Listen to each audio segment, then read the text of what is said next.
Hey, everybody. Hope you're all doing well. Happy Thursday.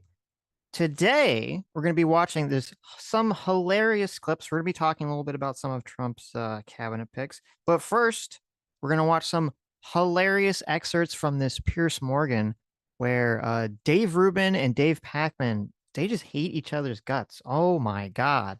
The the the vitriol is palpable in this conversation. Yeah, it's great. I love it. I It's love to so see a delicious. good bridge burning. Yes, and it's funny. Brianna Wu's in this conversation. That guy that we talked about the other day, Brian Tyler Cohen, I think his name is, the one who was like, "Oh my God, now that Trump has won, the end is coming for America, and you need to subscribe to my channel." Yeah, it's pretty crazy that Brianna Wu is in this saying things that we were literally saying while Gamergate was going on, as hmm if they're like some massive revelation. Well, I guess they're a massive revelation now. It's finally starting to like sink in for some people. Yeah. So, Of hey, listen, course. better late than never. Okay. Really? I mean, Yes. What do you why mean? not Of just, course. don't you think we should move fast, seize the day, carpe diem, and all Well, they say? if you can, but if you're a little slow, it's better Mm-hmm. that you get there eventually, right? A Right? little slow. I like that. You're talking about Brianna Wu, right? Listen, your A team is about forgiveness. Okay. A team, A team is about forgiveness when it's earned Oh, okay. forgiveness. Okay. Okay. And thank you so Anyway, much, Surrogate Father Daddy JMac, for the yes, look at 50 that. gifted subs before we even So start. sweet. So thank you. J-Mac is so good to us.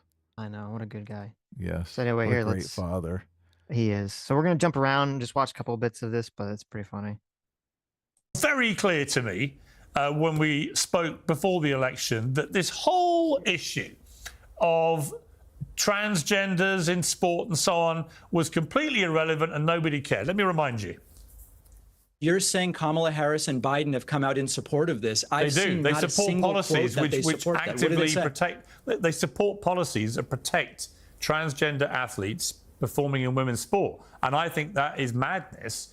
You're saying, well, because most of these things in this UN report were outside of America, it doesn't matter. It does matter. What I'm saying, it's a completely contrived issue that almost no one cares about in every single opinion poll. Wow.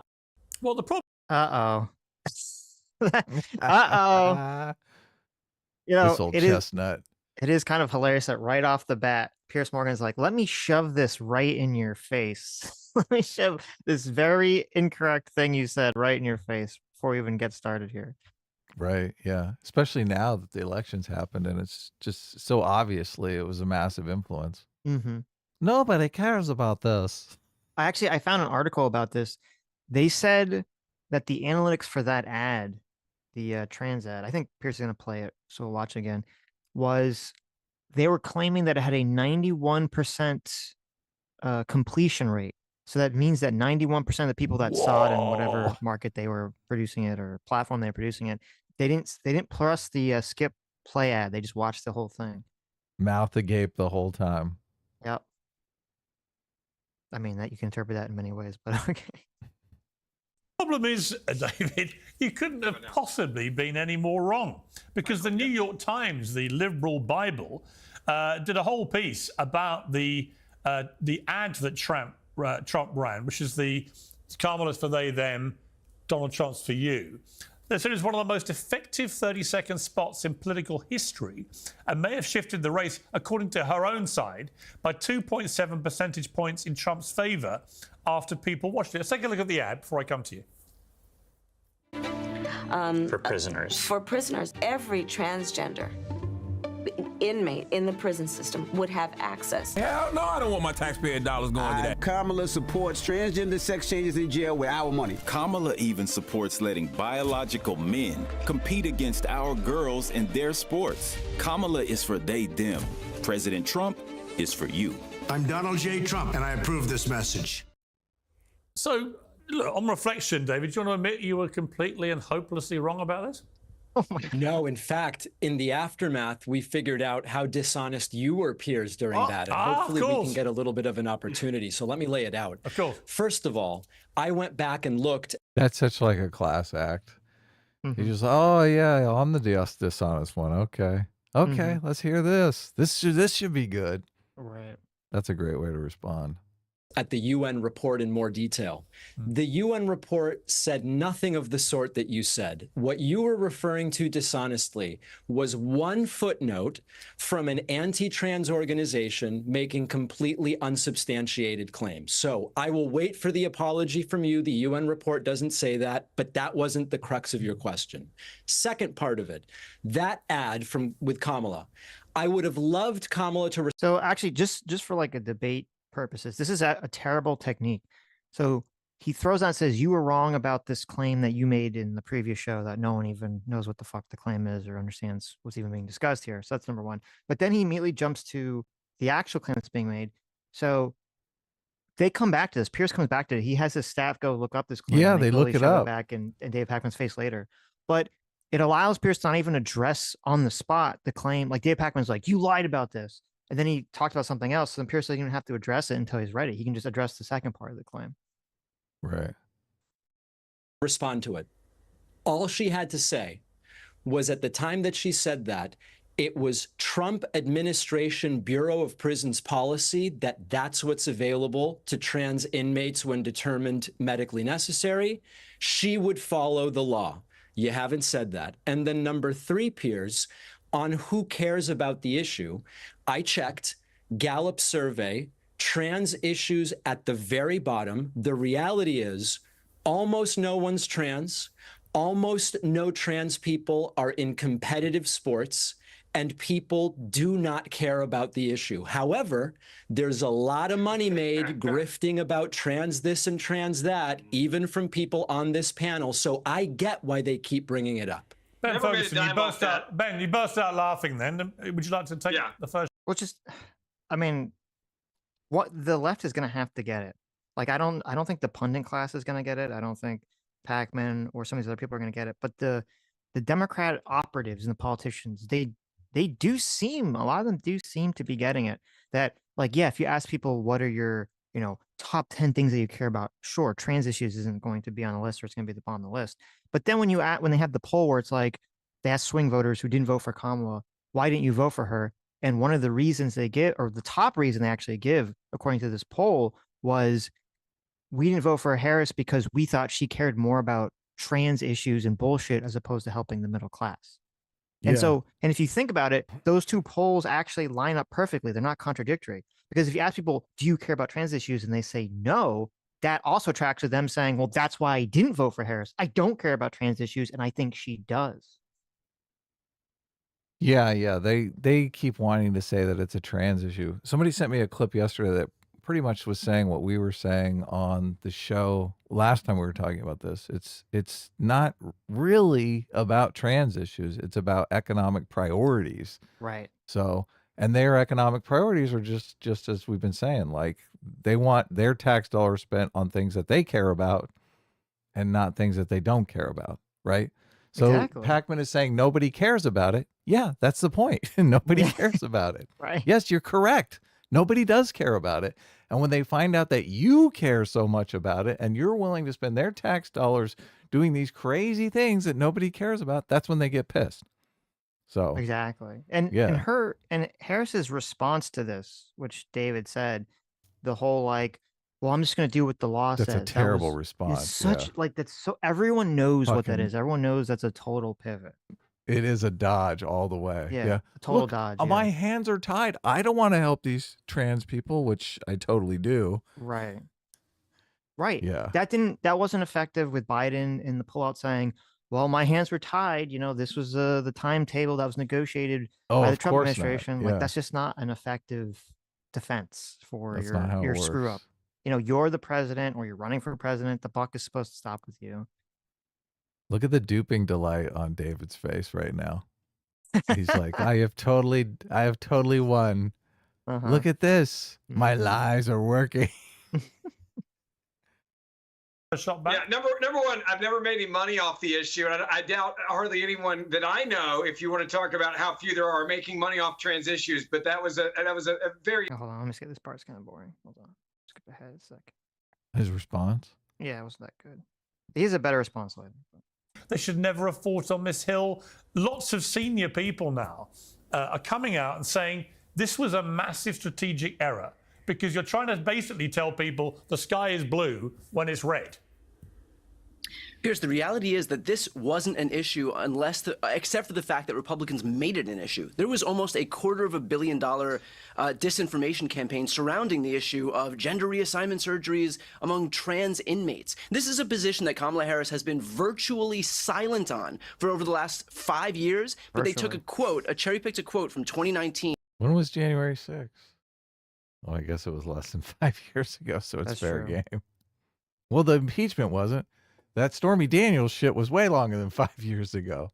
Right. I guess he's innocent now. It's been 5 years. It's a terrible argument. Shoehorned it into the narrative. She said it. Put a ton of money from a very well-funded right-wing media ecosystem behind it, and convinced Americans that, again, an issue that Kamala Harris didn't say a word about in this election cycle is somehow the most important issue in this election cycle. I love how they will never talk about the actual issue. It's just like, it's a right-wing disinformation campaign. Well, can we talk about the actual substance of the issue? No, it's just right-wing disinformation. I don't even know if they perceive it. Like, if they even understand what the issue is. It might be totally, like, foreign to them. Right. Maybe they're just hiding the ball. Maybe they're just like, oh, we can't talk about this. We really support it, but we can't talk about it. I do think that's part of it, is because, you know, they exist, especially on the internet's left ecosystem. And if they come out and they say, yes, you know, trans women shouldn't play in women's sports or something to that effect, you know, they know that there's going to be a swath of their audience that's going to go after them pretty hard. They know that. Yeah. Totally. She had so much more money than Trump to spend. So much more money. $1 billion. But the idea that the right had all the money here. It does not change the fact that what the right's money went to was a well-funded disinformation campaign trying to shoehorn this issue of trans rights into the zeitgeist. Hang on, you say disinformation. Are you denying she said what we all heard her say? No, but I am denying that it's her position, or that this was her position in the 2024 election cycle. Some comment that she has walked away from 5 years ago, before she was vice president, does not create her position now. But nobody would know that. Nobody would know that. If I could just have simple question. Simple question for you. Ben, if I could just have 1 second to finish my sentence. I know that you want to shoehorn it in, but you're going to have to be quiet until I finish my comments.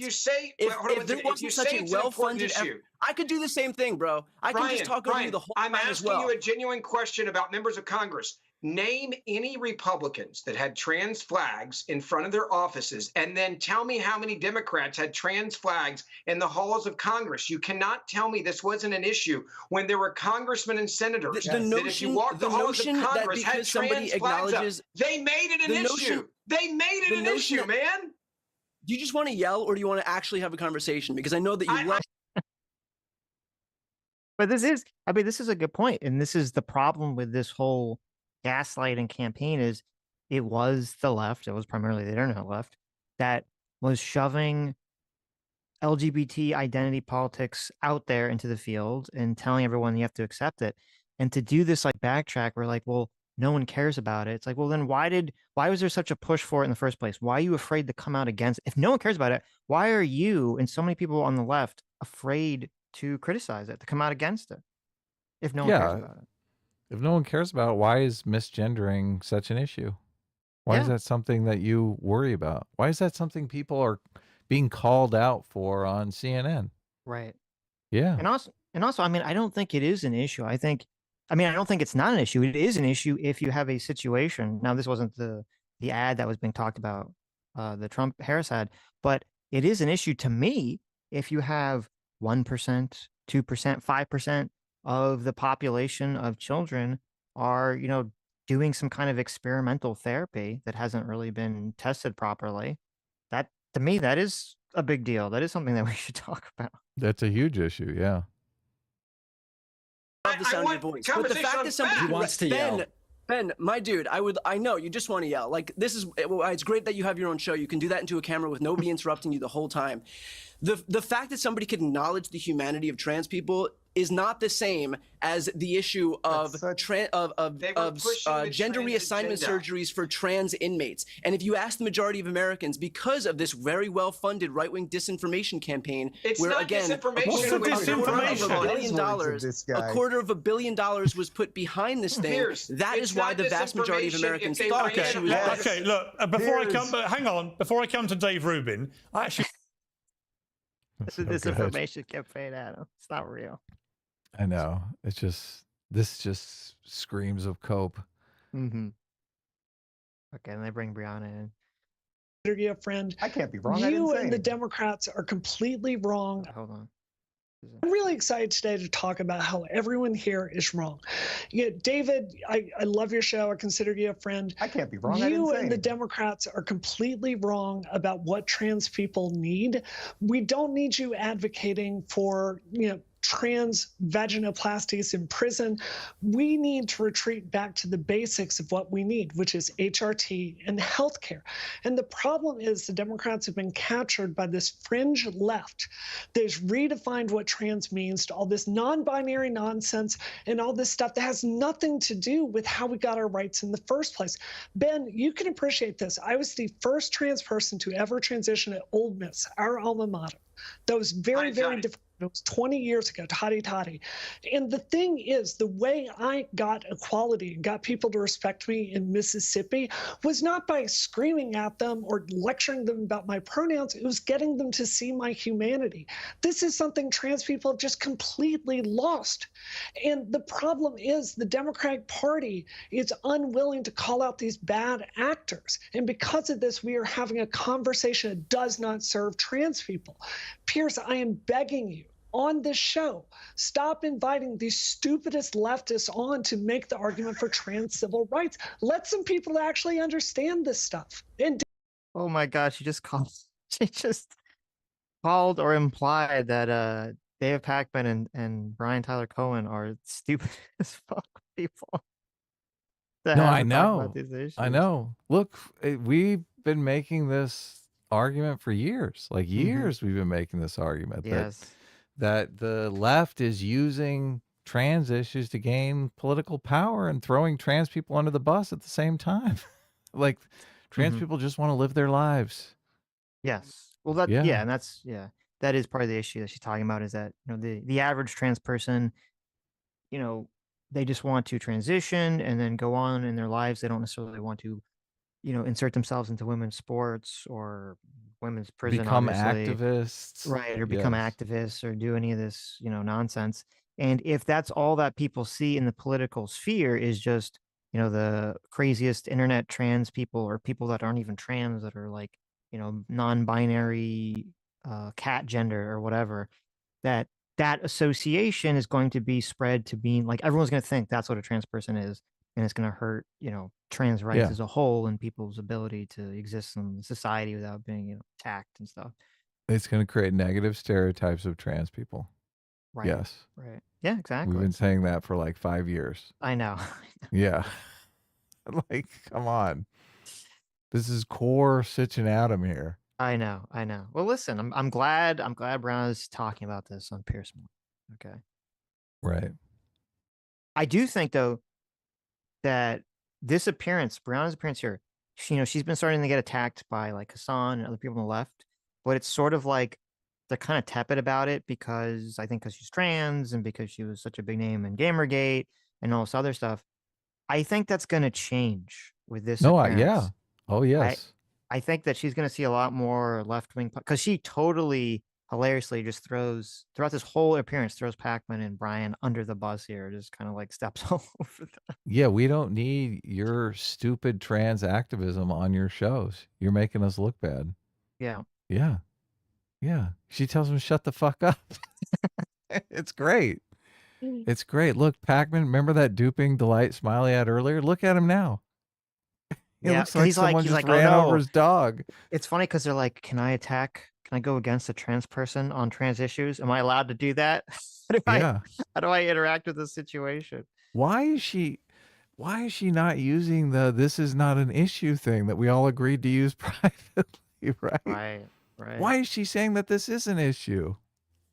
Oh my God, she's making us destroying all the look like narrative. idiots. Yeah. Yeah, she's totally destroying the narrative.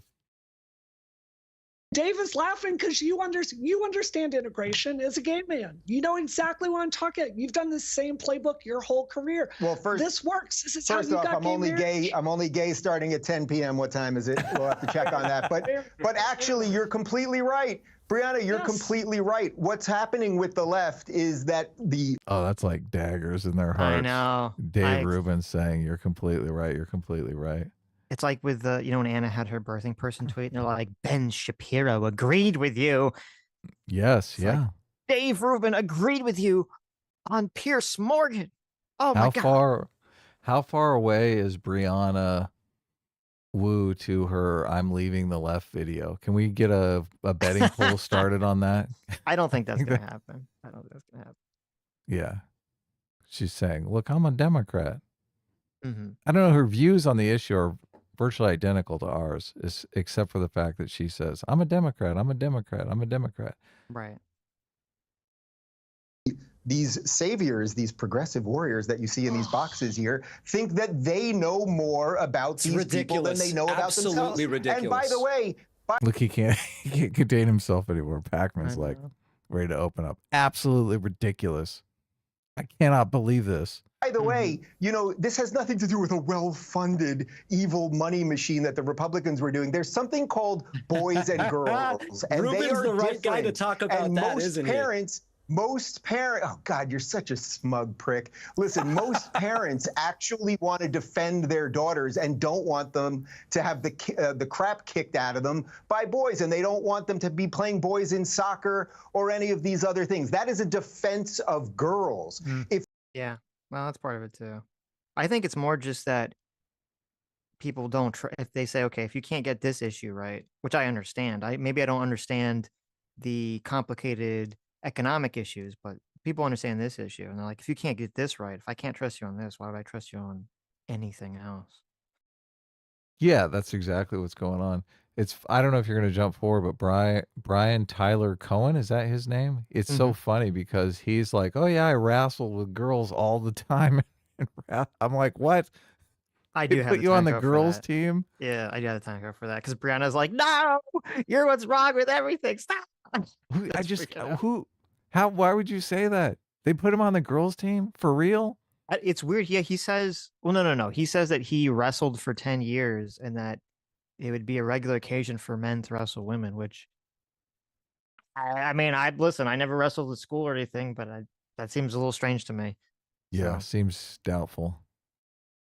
Very quick when I asked how you felt about being so wrong about this, to accuse me of being misleading, disinformation, misconstruing a United Nations report. So because we're a very nimble team here, while you were talking, they just went and double checked because I was curious what you were talking about. And we found, we found the United Nations report. And it's not a footnote, as you said, it's page 5 of the report. It says, and I quote, the United Nations says nearly 900 biological females have fallen short of the podium because they were beaten out by trans athletes. The findings were compiled by the UN's Rapporteur on Violence Against Women, entitled Violence Against Women and Girls in Sport. The report said more than 600 athletes didn't medal in more than 400 competitions in 29 different sports, totaling over 890 medals. The replacement of the female sports category with a mixed sex category has resulted in an increasing number of female athletes losing opportunities, including medals, when competing against males, the report said. So, David, again, would you like to now apologise for being not only wrong about this being an election issue, but being wrong about your correction when I asked you if you were sorry for being wrong? Look at the underlying source, Piers. I have it printed out. You said it was a footnote. It wasn't a footnote. Look at the It's page underlying 5. source. It's page now, 5. I do want to say one thing about this. So, okay, this is interesting. So Dave Pakman, he's like, oh, he gets caught in this sort of, he attacks Piers. Well, to be fair, Piers, like ribs on him Attacks first, him. like right in the beginning. He's like, "Oh, look how wrong you were." So then Dave Pakman responds by saying, like, "Well, no, you lied about something on air." So then now they fire back, say, "I didn't lie. You lied about me lying," right? And so listen closely, because Pakman does this something. I don't know if it's intentional or if it's just like accidental skill, but he does this maneuver where he completely makes everyone forget about what's about to happen by attacking Dave Rubin on a personal level. Okay. Hmm. I Rubin, actually what did you say agree it was with a a moment lot ago? of what Brianna and what Dave Rubin said. I actually agree with I am not the savior here to do X, Y, or Z for trans people. What I'm saying is I don't actually think I even need to play that role. I don't think this is the issue that maybe you think I believe it to be. So I agree with a lot of what Dave Rubin and Brianna said there.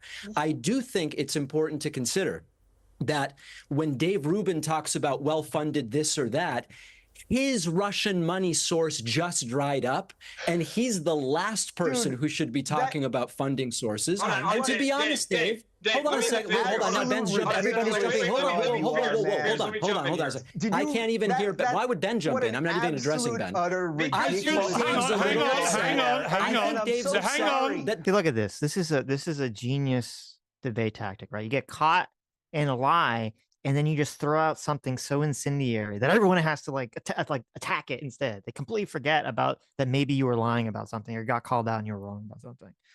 I don't think it was deliberate. He was holding on this as soon as the Dave Rubin funding thing came up. He's been holding this for a while, Right. waiting to lodge the complaint. Well, accidental genius, dishonest, obviously, but accidental genius maneuver. Remember this, guys, if you're in a debate, just throw something crazy when you get called out on it, just to distract everyone.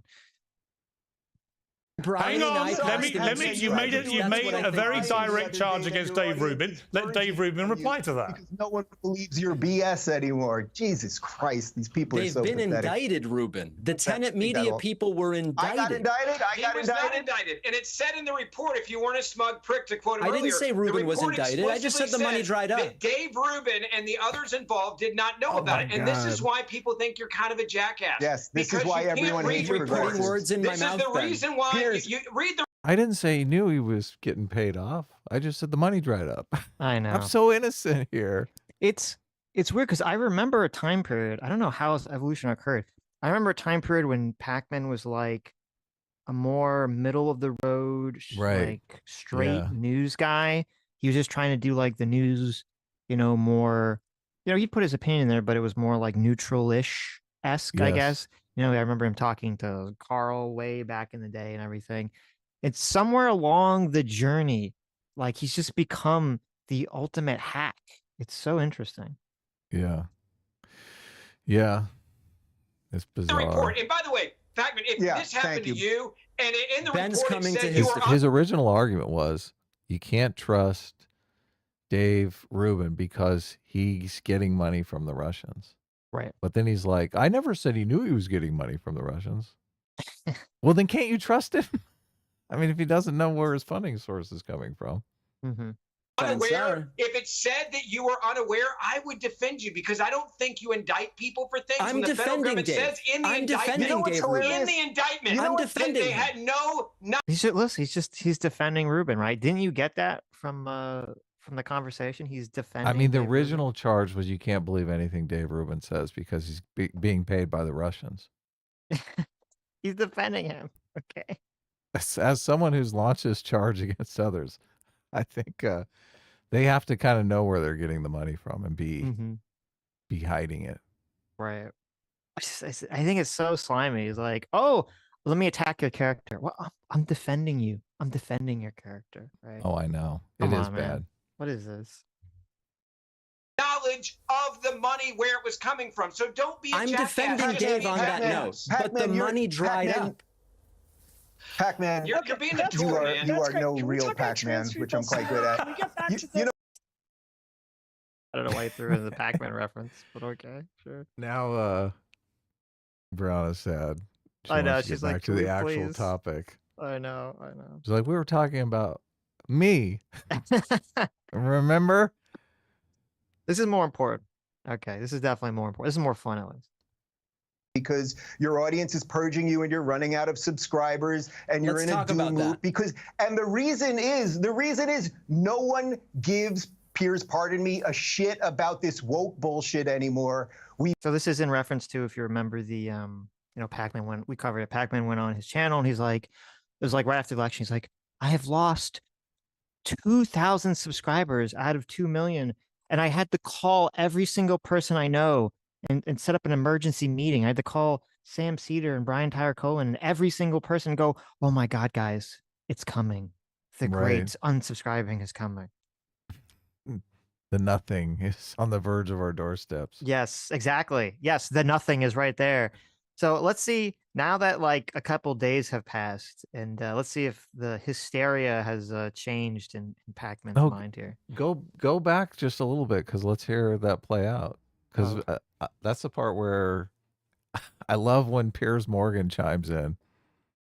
Right. That comes in later. The reason is no one gives Piers, pardon me, a shit about this woke bullshit anymore. We've had it, and now you guys can sit back and be quiet. You want to talk about people being paid for their ideas? Just let me address this. It's you people who have had the entire cultural machine for 20 years. You've had all of entertainment. You have had all of Hollywood. You have had all of music. You've had all your P. Diddy parties and Epstein and everything else. And now enough of us have had it. So crawl back into your little irrelevant cave. It's time, bro. Can I address any of that, Piers? Is that allowed? Sure. Okay. It is absolutely true that in the 48 hours after the election, a lot of very upset leftists started pulling back from political content. I was hit by it. No, not from political content, from your political content. I have to be able to talk about it, them about everything. I have to be able to talk. I have to be able to get a word in. Unless you just want Dave Rubin to talk. Let me know, Piers. I love hearing Dave Rubin talk. I would prefer that. Look, he's just like so insufferable. Like he's going to the teacher, make him be quiet. I have to give my presentation. Well, and Piers here, like he handles this like a champ. Oh my God, he's so quick here. I love Dave Rubin hearing him talk. Thank you, Piers. No, if there's no rebuttal allowed, then I won't rebut. You've probably done most of the talking so far, so why don't you do a bit more talking? I'll say this and then I'll be quiet the rest of the show. Because Brian hasn't said anything for ages. I want to bring him in. I want Brian to win. That completely reversed. I do think that it must be that Dave is upset that Brian and I have surpassed him in viewership and subscribers. Because if you just look at the numbers, it lasted 48 hours. They all came back. I don't even know who this other guy is. Well, look, if it's going to come to that, I'm the biggest rocket in the room, right? I mean, it's like as Trump said to Kim Jong-un, you got your little rocket, I got my big rocket. So let's not get into the size of each other's YouTube rocket. But that's the smug nonsense. That is so fucking good. That's so good. Piers just completely shuts him down. I know. You want to talk about the size of your YouTube channel on my show? Your YouTube rocket. It's so hilarious. Like, why would you even go there? David Pakman looks like such a moron doing that. Like, it's not about who's right in the argument here. It's about who has a bigger platform. Right. Well, I mean, he was responding to Rubin saying like, you're crying about everyone leaving your channel. Which he did do. Yes. But then you're irrelevant. Look how like it's so funny because Pakman's response to this is, well, after like the first 40 hours it stopped and I actually have more subscribers now. And he's saying that like that's a good thing when it's like that shows that he's a histrionic, anxiety prone person, that he had a little bit of a dip in subs. And he freaked out so much that he called everyone he knew to strategize about this tiny stuff. True. It's like, okay, true. Does that make you look good? I don't think so. Yeah, losing his mind. Trans issues on my shows because they were the #1 issue of the day. Literally never. But if you watch Fox News, if you watch all of the ads that happened in this election cycle, you would think that it was all Democrats could think of from the second they woke up in the morning until the second they went to bed at night. It was, how can we get more people surgeries, gender reassignment surgeries? Let's get just trans, sports, like the whole thing. It is not what Democrats are talking about, but it's what Republicans exploit in terms of convincing I don't agree. Hang on. Don't all shout, please. It is so difficult. Hang on that one point. It is so difficult to finish a Brian, sentence. on that one point, all I would say is this. Both Kamala Harris and Joe Biden have signed up to trans athletes being allowed to compete in women's sport. So it's not a right-wing propaganda campaign to try and tell people that's what's happening. It is official government policy. Did Kamala Harris say a word? Did Kamala Harris say a word about trans people in this election cycle? She has definitely spoken about it this year. Yes. This year, while she was running to be the president of the United States, which seems like an important distinction in terms of what we're talking about here. She mentioned the issue of trans. Actually, I think she did at the town hall. You're right. You're right. She did. What is this like argument? Well, okay, she might have talked about trans issues this year, but not while she was running for president. Like, I mean, I was unaware that when you run for president, all your past statements get blasted into the ether and annihilated, and you no longer have to think about them or defend them or respond to something you made in the past, right? I've never heard of this theory before. Clean slate. Right. Nobody brings up anything in your past ever. No, I mean, when not grab them by the pussy. Pussy, right? Yeah. It's so weird. It's so weird. It's such a double standard. It is, because they would not let Trump get away with any of this. Oh my God. He used the N-word 35 years ago. It's coming out, baby. Right? That would have been a good response for Trump to be like, you know, when they talk about the ground by the pussy thing, he's like, what have I done since I've started running for president? Name it. I haven't done anything like that. Look, that is a terrible response. And I think Trump knows not to do that. That terrible gaslighting. Oh, it doesn't matter. That's pretty funny, though. Okay, let me jump ahead a sec. Issues. You don't invite people like me on. We don't have a say in our own party. And what has happened? This fringe progressive nut job part of our party has hijacked my movement as well as we've hijacked so many other movements. Look at black people. Do you think black people want their local police department burned down and like defund the police? Of course they don't. Do you think most women want to shout their abortions? Of course they don't.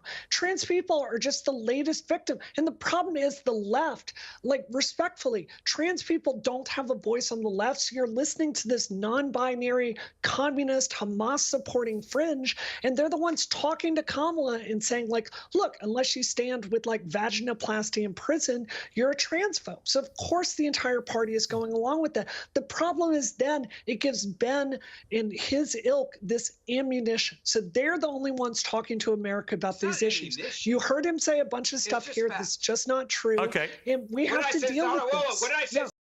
So, what was the name? I'm trying to remember. What was the name of the guy, the Biden guy that was like stealing women's luggage? Remember that? No, I don't remember that guy's name, but he was in the ad. They use him at the end. Yeah. Yeah, Sam Brighton, the non-binary person, and it's like, it's really annoying because there needs to be this distinction. Like, if you're gay or you have gender dysphoria, which is a medical condition that's probably of biological origin. These needs to be separate from like the Sam Brightons or the kind of non-binary, which is fine if you want to be that, but it needs to be separate from a lot of that like bullshit of I want to be a guy who just wants to put on a dress because they get off on it or whatever. Like, that's not a protected class. That's an aesthetic. That's what someone wants to do. That's what they want to dress as. That's fine, but you don't get protected status from it. Like, I wouldn't expect, how weird would it be if Donald Trump or Biden or anyone was like, listen, I'm going to have a press secretary, okay? And every day they're going to walk up to the podium. They're not going to wear like a suit and tie. They're not going to wear a nice dress. They're going to walk up and they're going to be dressed like Kiss. Okay, they're gonna have the full rocker face paint on. Yeah, like the big hair, and they're like, "Oh my God, I identify as Gene Simmons. How dare you like criticize me? This is my identity." Or what if they're like, "Listen, I am a huge anime fan, so I identify as Naruto," and they come up to the stage and they're dressed as fucking Naruto every day. Like, no one would take that seriously. No one would be like, "Oh, well, we can't criticize that." because it's their fucking protected class, it's their identity. No, this is a job. This is the world. Okay, if you want to go do this shit on your own time, that's fine. But when you're at your job, when you're out there in the public doing normal things, like people can give you fucking side eyes if you're being a fucking weirdo, if you're dressed up like a fucking dog or whatever. What if you get major anxiety, crippling anxiety if you don't dress like Kiss, though? Then you need to go to a fucking psychologist or a psychiatrist to work that shit out, because obviously you can't function normally in society like that. No, you can't. You just dress like Kiss. Society needs to change. Society just needs to get with it. Yeah. Right. It's like, listen, I feel so anxious unless I can walk around and start groping women's breasts on the street. Like, society needs to bend to my will. Yeah, that's common. No, get some help. Okay, this should not be snuck under the umbrella of LGBT issues, and that's the problem. Right.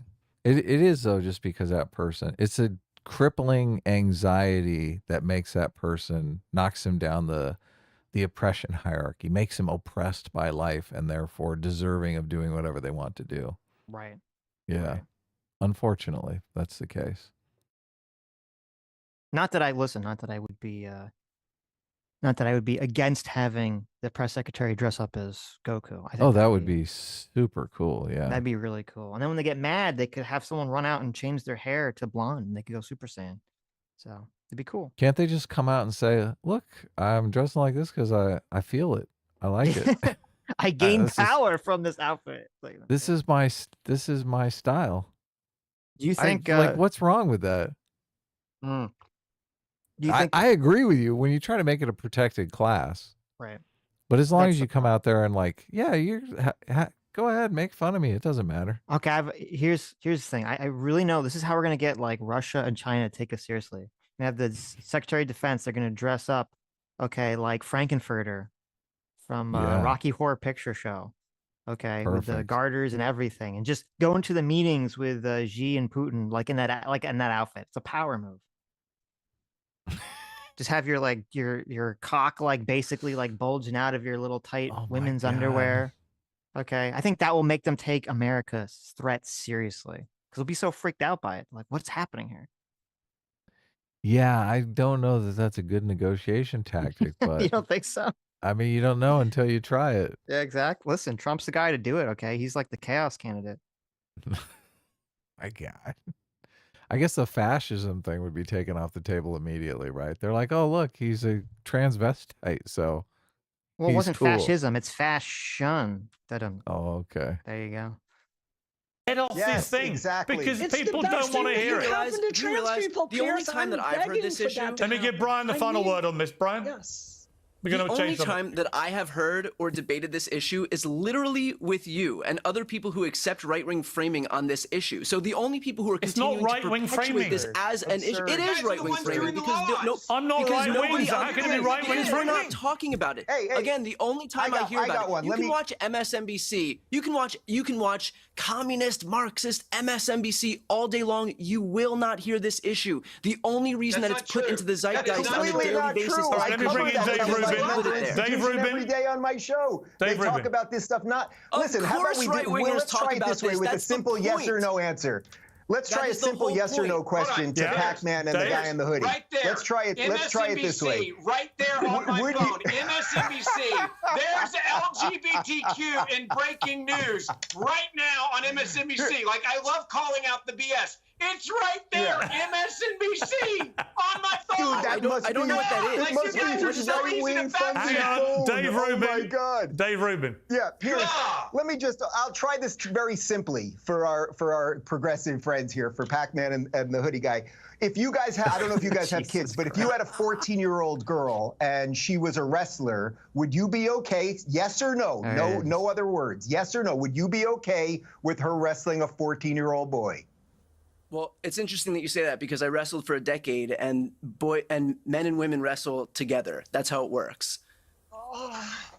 Please stop advocating this. It hurts me. It hurts. That's how it works. I wrestled for a decade. There is no distinction between men and women. You have a progressive warrior fighting for you. I've actually got I have a better question. I have a better question. Is that? I can't imagine that being remotely true, but yeah, I don't know, maybe like privately. I It's guess if you're like from strange. some private, Yeah. wrestling dojo or something like, but it's weird. And Definitely as a weird. woman. Now have a I just like Brianna going, no, stop. Yeah. She's so upset. She's like, no, you're making Well, everything worse. I guess she's against trans women in sports. She is. I think We she is. talked about this. I'm not sure she went that far when she was on our show, maybe a year ago, maybe a year and a half ago. I thought she did, but I don't remember the conversation Yeah. very well, so I could be mistaken. Exactly, promises made, promises kept. I'm going to reserve judgment to see what happens. And the reason why, and Dave, honestly, I know we're not getting along here. I do like you. I wish we were still friends. I'd love to get our kids together to play soon. Look at that. Pakman is like, Mhm. he's putting out the olive branch. He's like, I like you. Maybe we can be friends. Maybe our kids can play together, right? Isn't that nice? Yeah, it's great. Yeah, right. Dave's going to take him up on it, right? Rubin making predictions is crazy because his predictions always go wrong. He's like, no thanks. Listen, I like you. You're a good guy. I wish we could be friends, but you're a fucking idiot, and everything you say is stupid and wrong. Yeah. Yeah, that seems like a real legitimate, olive branch. Yeah, he seemed a little sarcastic, didn't he? When did this happen? I'm very curious. When did the evolution of Pakman, where he just became such like a flaming asshole? When did this actually occur? What It's happened to him? It's like a money thing. You think? Yeah, totally. His channel makes $1 bazillion. He's like getting rich. He's like, I'm above it all. I'm superior to all these people. Well, do you I think know it's- what's real.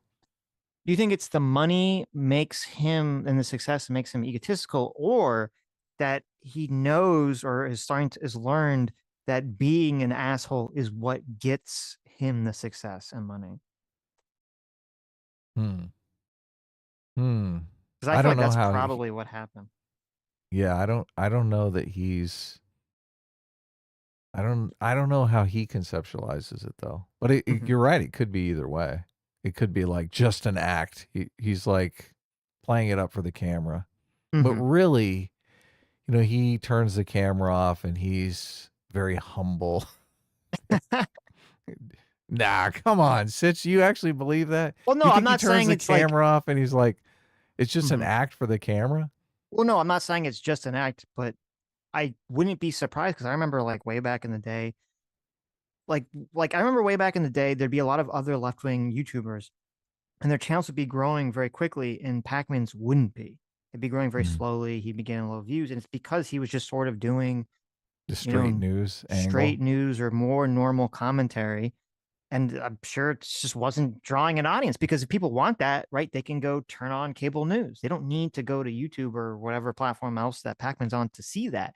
You have to be different than them. And, one of the ways you can be different is to be a huge sarcastic asshole who's incredibly dismissive. Okay. So the old David Pakman, the straight news guy who didn't want to be a obnoxious prick. He's like, I have to do this. I have to be an obnoxious prick, even though it goes against my core ethic. Well, you're adding a lot to it. I'm not saying any of that. Okay. I'm not saying any of that. Maybe it's just like, oh, I get to be who I really am, right? Maybe that's who he always was. See, that's what I'm saying. I'm like, yeah, look, he gets to be who he really is, and it's rewarded. There you go. Yeah, so it aligns.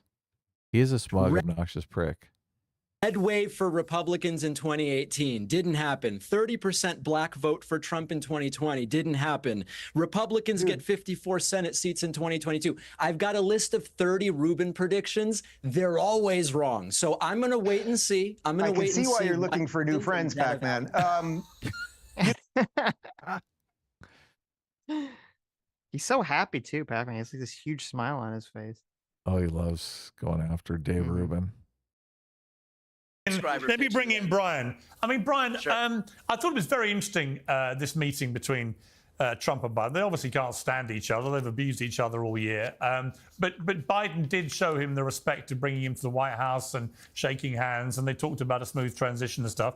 I mean, that is good, isn't it? After the mayhem we saw 4 years ago. I mean, I like to see that. What I would hope is that Trump, in his inauguration speech, hits a much more unifying tone than he did in 2016. Now I hate to say it, but I do actually agree with what Brian's about to say here, or at least most of it. So. Right. I mean, I guess we're 8 years into new tone for Trump. It's never going to happen. He is not that person. Biden afforded him every ounce of respect that he couldn't be bothered to show, and that he couldn't be bothered to show Joe Biden or any Democrat over the last 4 years, while he lied about some big lie, and all of these right-wing mouthpieces perpetuated this lie with zero evidence, and they all just claimed that because Donald Trump was too small to admit that he lost, they all claimed that there must be some fraud, which magically disappeared as soon as 2024 rolled around. All right, so there was mass cheating that the Democrats figured out how to do when they didn't control government. But then when Democrats do control government, we just forgot to cheat this time around? The fact is that there is no acknowledgement from the right that for the last 4 years, these Republican officials that are listening to Donald Trump, these Republican mouthpieces like the ones on this panel, all lied because it served their political interests, but now they won't acknowledge that he was lying once it doesn't serve their political interests anymore. All right, Ben. Now there is, I think, a lot to the concept that, when Trump lost, he didn't show up to Biden's inauguration. There was no graciousness whatsoever, obviously.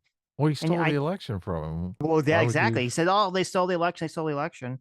And you have to give Biden, you have to give Biden credit. You have to give Democrats credit. I haven't really seen anyone on the right do this, but you have to give them credit that they didn't say that the election was stolen. They didn't whine or cry. I mean, I've seen there's some random Twitter accounts, but like no serious people, none of the elected officials have really talked about the election was stolen or doing any of this whining or any of this crying. Biden invited Trump to the White House. Biden's probably going to be at Trump's inauguration and all this stuff. So Democrats are definitely trying to be not divisive as a result of the election. Yeah, Biden's stoked. Biden's like, yeah, you took out Kamala Harris. She backstabbed me. Thank you, Trump. Yeah, I don't buy any of that. So it's a funny meme, but it's not real. Really? Yeah. You don't think that's so? like a real thing? You think Biden's actually like, yeah? We'll Why see would he be? Kamala. We'll look at Kamala Harris at the inauguration. With Biden being concerned that Trump is probably going to go after him legally, why would he be happy about Trump winning? It doesn't make sense to me. And also it destroys Biden's legacy. You think Biden is concerned about Trump going after him? I think Biden should be concerned about Trump going after him. But also we talked about this when Biden dropped out, which is that Biden is going to want to secure his own legacy. And part of the reason, I don't think that he picked Harris to intentionally sabotage, because that would destroy Biden's legacy. If Harris won, okay, then you could be like, oh, Biden was this, great president who destroyed Donald Trump and then passed the baton to the first, woman president ever. But instead, he's going to be remembered as the guy who held on too long and thus destroyed the Democrats' ability to win and allowed Donald Trump to get a second term. Like, that's how Biden's going to be remembered now because of Harris's loss. Or Biden is really not all there. He's just in grandpa mode and responding to random stimulus. Well, that's not also like possible too. He's not like thinking 10 steps ahead to his legacy. He's like, oh yeah, this chick threw me under the bus and Trump got him. Trump got the bitch. Well, I don't agree with you. I could agree that Biden's just like making poor decisions because of his age, but remember this, supposedly the decision to choose Harris, he wasn't just doing it by himself. It was him and his chief of staff. They had some like 2-hour-long meeting. And I don't think his chief of staff would just be like, oh yeah, let's just tank all of our credibility for this because you're mad. I think there's a lot more to come out on that story, on the endorsement story. We'll see. And I wonder if it's going to come down to some sort of stupid miscommunication. Because Nancy Pelosi seems to think, oh yeah, we were all on board with having an open convention. Mm-hmm. And then we saw that tweet and we're like, what the fuck? I think there has to be more to that story. I think the most likely scenario is that Biden thought or knew that Harris wouldn't throw him under the bus when she ran. And that's why he wanted to choose her. Because if it was an open primary and it was someone else, if it was Shapiro or Newsom or even Gretchen Whitmore, that they would have had to distance themselves from Biden's record because Biden was unpopular and they would, attack him. And he didn't want that. Yeah. But the question is, did they have a conversation before that happened? Did he talk to Kamala Harris? Well, yeah, I don't know about that, but Did she maybe. say, "I won't throw you under the bus if you endorse me"? I would Was that believe. I would did he be say, "I will endorse you right. if you don't throw me under the bus"? I would be inclined to believe a conversation like that happened. Something Right. like that. Yes. Yes. Yeah, that would make sense. Yeah. If Trump really wanted to set a different tone for the second administration, what about pardoning Hunter Biden? Not because I think he's innocent of the crimes, but because it would go a long way, perhaps, to showing the left that Trump is a different person, that he is prepared to forgive and move on. What do you think of that? I think it's a terrible idea. I think you have to be held accountable for your actions. And I think the abuse of power by Hunter Biden, by Joe Biden's brother, and by the Biden crime family, and the money they were receiving from Ukraine and from Russia and from China is egregious. Now, let me also say, I think the olive branch is, hey, I'm not going to weaponize the government to come after you. I'm going to let you go off into the sunset, but I'm not going to make it easy on you and do this pardon, which, by the way, if he did. Okay, so I just want to play. So that was the first part. So the follow up, this is kind of interesting here, because I mean, I think there's no way Trump was gonna pardon Hunter Biden or anything like that. He'll get too much backlash from his base. Oh yeah, I mean, first of all, constituents. He would get a lot of backlash from his base, and also, I mean, Trump probably hates Biden on a deep personal level. I know it's funny, all the memes of like the Biden-Trump love affair memes are really funny, but, you know, they're not real. Okay. I'm sorry, everyone. Those are just a fantasy. Right. Well, he hates him because he ran on the Fine People hoax. Yeah. Why does he hate him? What's because his he list? ran the fine. Well, because he knocked him. He destroyed his second term or his ability to be, you know, the second term president for so long. Now Trump got it back, but he kind of put him in the doghouse for 4 years. He ran on the Fine People hoax. He blames Biden for weaponizing the DOJ against him, for raiding Mar-a-Lago, for all the court cases against him. Like, he blames Biden for all that stuff. I don't know. A lot of it rests on how worried Trump really is that he's going to jail. And I don't really know that. I don't know if Trump looks at these court cases and thinks, they'll never get me. These are all just bullshit. Like, it's a hassle. Mm-hmm. Or he really thinks, oh my God, they're going to throw me in jail. They're going to take all my money. And I think the level of anxiety that he feels over this persecution is meaningful in whether or not he'll respond. You're correct. I agree with that. Yeah. I would say, based on what I've heard other people talk about these, I mean, I've never heard Trump talk about this, but when I've heard other people I've heard like talk a about range of right responses. I've heard, when I hear people who have like been in these legal situations, okay, I've never heard, every person I've ever heard who's been in a legal situation always says it's terrible, it's I know. expensive, it's very anxiety inducing. You know, I understand that, like, logically Trump could think, or anyone could think, okay, like, none of these things are going to stick, they're actually going to help me win the presidency, you know, et cetera, et cetera, et cetera. Like, you can like have some logical prediction, but number one, you don't know. Everything could always go south. You could definitely lose. I mean, Trump lost those New York cases, so, you know, it's not so outside the bounds that he would have lost in these federal cases had they had gone through before the election. And then number two is just emotionally, when you're there, when they're taking your, you know, prison photo and all this stuff, like, I mean, I think it's gonna hit you emotionally. I think it's very difficult to just be so emotionally detached from all that stuff. Well, I know it would affect me. I don't think Trump has been in thousands of cases of litigation, though. And I think if I was in thousands of cases of litigation, I'd have a much different perspective on it. So, yeah, but I think there's a difference between being in a litigation case where it's like, you know, your business is being sued for money, and you personally might go to jail forever if you lose this case. And the FBI is gonna go raid your residence and stuff. So you think this is adding a level of stress to Trump? So yes, and you agree with the argument that if this is constant stress for him over 4 years, then he is definitely going to get even for that. I don't know if he's going to I would think he wants to get even. That would be his intention here. I don't think he's going to sit there and forgive Joe, even in that little meeting that we've watched. I mean, we watched it the other day. You know, Biden had a big smile on his face, but Trump didn't. Trump looked like he wanted to get the hell out of there as fast as possible. Yeah. Yeah. So I think he could have a ton of people coming in and telling him, attorneys, oh, you're never going to spend a day in jail. This is all just bullshit. And obviously, I don't think he wants to spend a day in jail, so he probably believes them.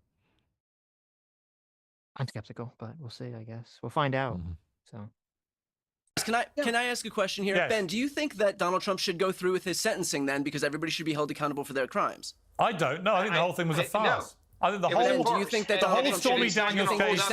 I think Joe Biden should pardon him and end the whole thing now. Do you think that Donald Trump should be allowed to be continued being prosecuted for in the Washington D.C. case, or the classified documents case, or the Georgia RICO prosecution, since everybody has to be held accountable for their crimes? No, because I think it's very clear that it says you cannot go after a sitting president, and I think we all know it's lawfare. And every time I just answered the question. I just said no. The first thing that came out of my mouth was the word no, and then I explained why. You need to listen. So you said everybody should be held accountable for their crimes, but not Trump. The American people just held Donald Trump accountable, and they said they thought it was crap, and they reelected him. That's not how it works. I'm asking you. Yes, it is. You it's said exactly how it works. that everybody should be held accountable for their crimes. And that is exactly why they have said we're going to wind it all down. Okay, That's exactly why. All right, listen, Dave Rubin has to leave in a couple of minutes. Dave, you talked about predictions for elections.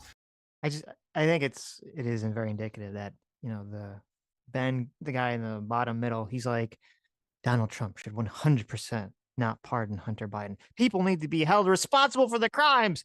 And then when he's asked about, you know, the crimes that Trump is accused of, it's like, no, of course, those should all go away. Those are all bullshit. What do you mean? Yeah, it's a giant double standard. I can't stand. So it's so ridiculous. I mean, this is the whole point of unity. Yes. You're like, let's let bygones be bygones. Right. Well, the big problem with unity and sort of de-escalation is that one side has to put the weapons down first, and both sides, and this isn't true in most conflicts, and both sides point to the other side to be the one to make the first move, right? No one wants to be the side to make the first move. Of course. That's why, I mean, I don't think there's going to be any sort of, I'm highly skeptical of there being any sort of unity or de-escalation, because I think neither the Trump Republicans or the Democrats have any desire to be the ones to first lay down their arms. So, right. We're all get waiting ready for 4 the more squid to hit. years of fighting and division and just constant attacks. I mean, it'll be fun for us, I guess, but maybe not for the country. Something's gonna break. Right. There's gonna be some sort of unity. There was a unity push after 9/11. 9/11 kind of snapped people into that unity mode. Yeah, but that's, you know, when you have an external threat, it's very different, right? Yeah, but we could face that again. Sure, you could. Yeah. Something like that could happen. That is true. But bearing that aside from happening, that doesn't happen. So you think something like that is going to happen in the future, right? It's just a question of when. Well, eventually. I would hope nothing the scale of 9/11 happens again in America. But you're hoping there's not another 9/11? Obviously. Yeah. I wouldn't like another 9/11. I don't think... Or World War III. Sure. I don't think it's necessarily 100% predicted. Well, I mean, 9/11, there was nothing like 9/11 unless you count Pearl Harbor, which was more of a straight declaration of war as opposed to a terrorist act. There was nothing like that in our history. So I don't think it's like necessarily like, oh, well, it's going to happen every 10, 20 years or something. Right. So. Yeah, I think it's something's going to break. And that's going to be the climactic scene that creates a unity. Right. I'm using 9/11 because I know you lived through 9/11 and you remember that unity, that brief period of unity that happened after 9/11. And that's probably going to happen again. I think the problem is, if Trump was president, even if there was some massive terrorist attack, I don't think there would be unity. Because like with 9/11, there was a part of why there was unity was I think most Americans in both political parties were sort of on board with having a similar worldview of external threats. Where right now, there's this massive disconnect where one side is like, we need to be isolationist and any problem in the world is because we're involved in it. We need to pull out. And then the other side is like, no, no, no, we need to be more involved in other countries in the world and be more world police. And so if you have a terrorist attack, you're going to have both sides just retreat to their positions where one side's going to say, oh, we had this terrorist attack because we're meddling in other people's affairs. And the other side's going to say, no, no, no, we had this terrorist attack because we're not world policing hard enough. Right. I mean, that So- was the breakdown after, that was the exact breakdown after 9/11. And Right. But it took, we need to police the years world for harder. that to, it took years for that to One. manifest. And it took really the wars failing in Afghanistan and Iraq for that to kind of come to fruition. I think there was like a fringe on the left that immediately was it's foreign interventionism that caused 9/11. No, you're correct, but that's the key. It was a fringe. They weren't a mainstream thing. The mainstream Democrats didn't believe that fringe idea. But then as the war started to fail, that fringe becomes more and more of a popular Yeah, they idea. gained steam. Right. And right so, now, but if another 9/11 happened, Yes. immediately people would think we didn't police the world hard enough, right? half would, and then I think the other half would say we were policing the world too hard. I wonder if we just snap right back into 9/11 mode where 80% of the people would say, oh, we fucked up. We shouldn't have been isolationist. Well, I don't know. Like we have, Tulsi Gabbard, who, I said the other day, like, yeah, there's no evidence that she's been bought and paid for Russia, which is true. But I was looking into some of the things that she has said over the years, and she said some of like the most stupid, like ignorant, America bad, Russia good talking points repeatedly. And so if Yeah. she's going to be, in Trump's administration as someone who's supposed to be getting top secret intelligence briefings, which, I mean, is the DNI Senate confirmable position? Because if it is, I can't imagine she's actually going to get that position. So If another 9/11 happens, like instantly people are going to jump to how could we have prevented this? And there's no way you can prevent it from an isolationist perspective. You just can't. I agree with you, but then you have all the Glenn Greenwald retards and the Tulsi Gabbard retards come out and they start attacking that concept. Right. I agree with you, but if you have people that are big in the Trump administration of the other position and big in the Trump movement, that they don't feel like that. Like you can be as isolationist as you want, and there's still this contingency in the world that sees the existence of Israel as provocative. Right. And like we could do nothing. We could withdraw all support from Israel. I right? agree. And they would still see that as a provocation. Right. We're not supporting the Palestinians destroying Israel or kicking out the Israelis or whatever. Yeah. Yes. Yeah. You can't. So that would make us a target. Right. Like she said, this is what Tulsi said in reaction to Russia invading Ukraine. Biden could have easily prevented a war with Russia by guaranteeing that Ukraine will not become a member of NATO. It is not in our national security interest for Ukraine to become a member of NATO anyway. So why not give Russia that assurance? Is it because the warmongers actually want Russia to invade so that they can levy draconian sanctions on Russia and firmly establish a new Cold War, which will reap the military-industrial complex profits for decades to come? It's so silly because Putin's goal is to make Ukraine part of Russia. So he doesn't want them to join NATO because that makes his goal impossible, right? Mm-hmm. So just the idea that we say Ukraine is not going to be a member of NATO doesn't stop Putin from wanting to absorb the country as part of Russia. Like, how does that prevent a war? He's like, oh, thank you. It only prevents a war if you, for some reason, you say, okay, anytime our government says something, I'm not going to believe it. Anytime the authoritarian dictator of Russia says something, I'm going to believe it. Then not even that, because he sat down with Tucker Carlson and gave him this long soliloquy about how Ukraine is part of Russia and has been for Right. centuries. That's like, true. how can you ignore that? And it's so funny because when we watched part of that interview, it's like Tucker was so desperate to try to get Putin to say the line, to say like, oh, you wouldn't have invaded Ukraine if it was for the NATO assurances. And he wouldn't say that. He just kept pivoting to like, Ukraine has always been part of Russia. Ukraine doesn't exist as a country. You know, let me tell you the history of Ukraine for, 1,000 years. He wouldn't actually say the narrative that Tucker wanted him to say. Russia is imperialistic, and the only thing that has prevented Russia's imperial aspirations is NATO. Yeah. Like, he wants to take over all of Eastern Europe. He wants to rebuild the Soviet Union, the Soviet bloc. They were in control of Czechoslovakia at one time. Yep. And it's like with Tulsi, and I mean, to me, this, this, and then she's the other statement I'm going to read to you. That's just so mind-numbingly stupid that I think it should automatically disqualify her from any sort of, high-level position in Trump's cabinet.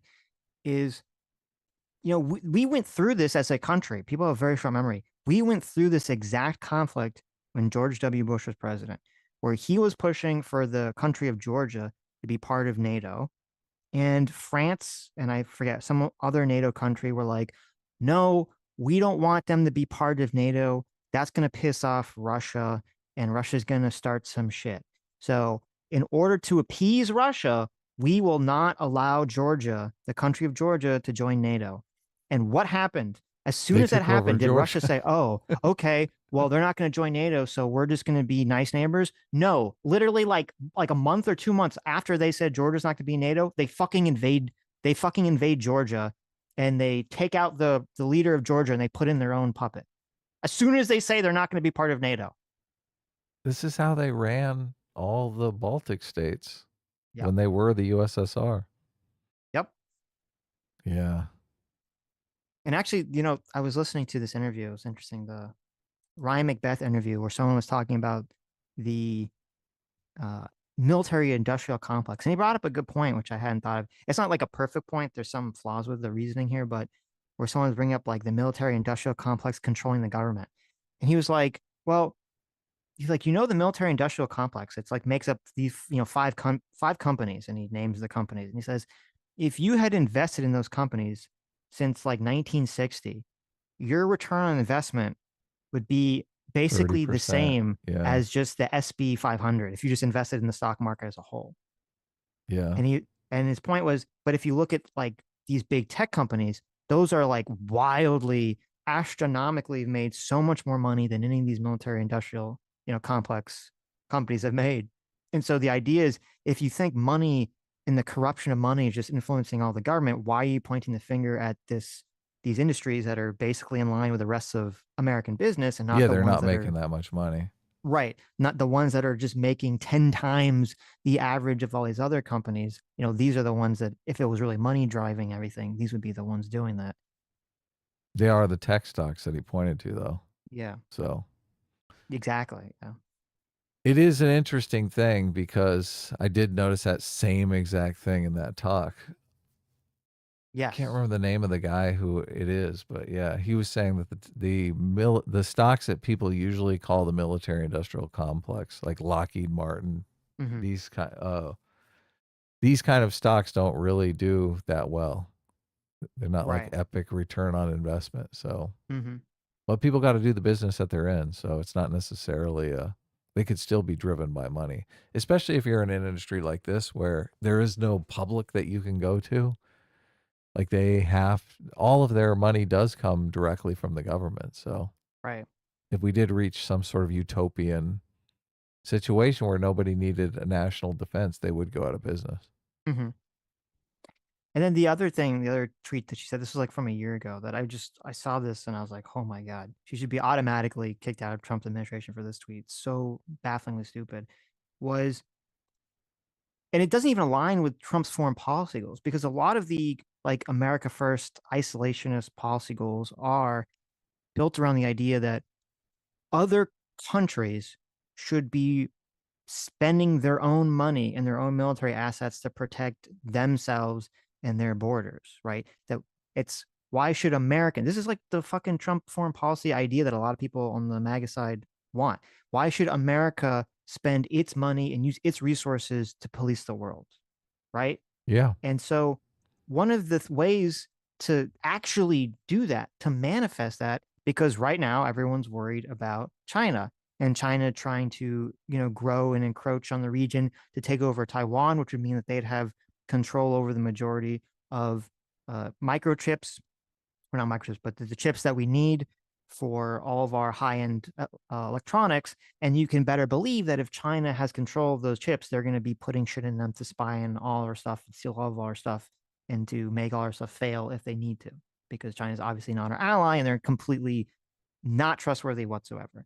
So one of the ways that you would accomplish this goal to scale back America's military, if you don't want to just hand everything over to China because you're a fucking idiot or a simp for China, would be to help Japan, who's been our ally since the end of World War II, would be to help Japan build up its own military. Because part of the agreement of the end of World War II is that we basically said Japan can't build up its military.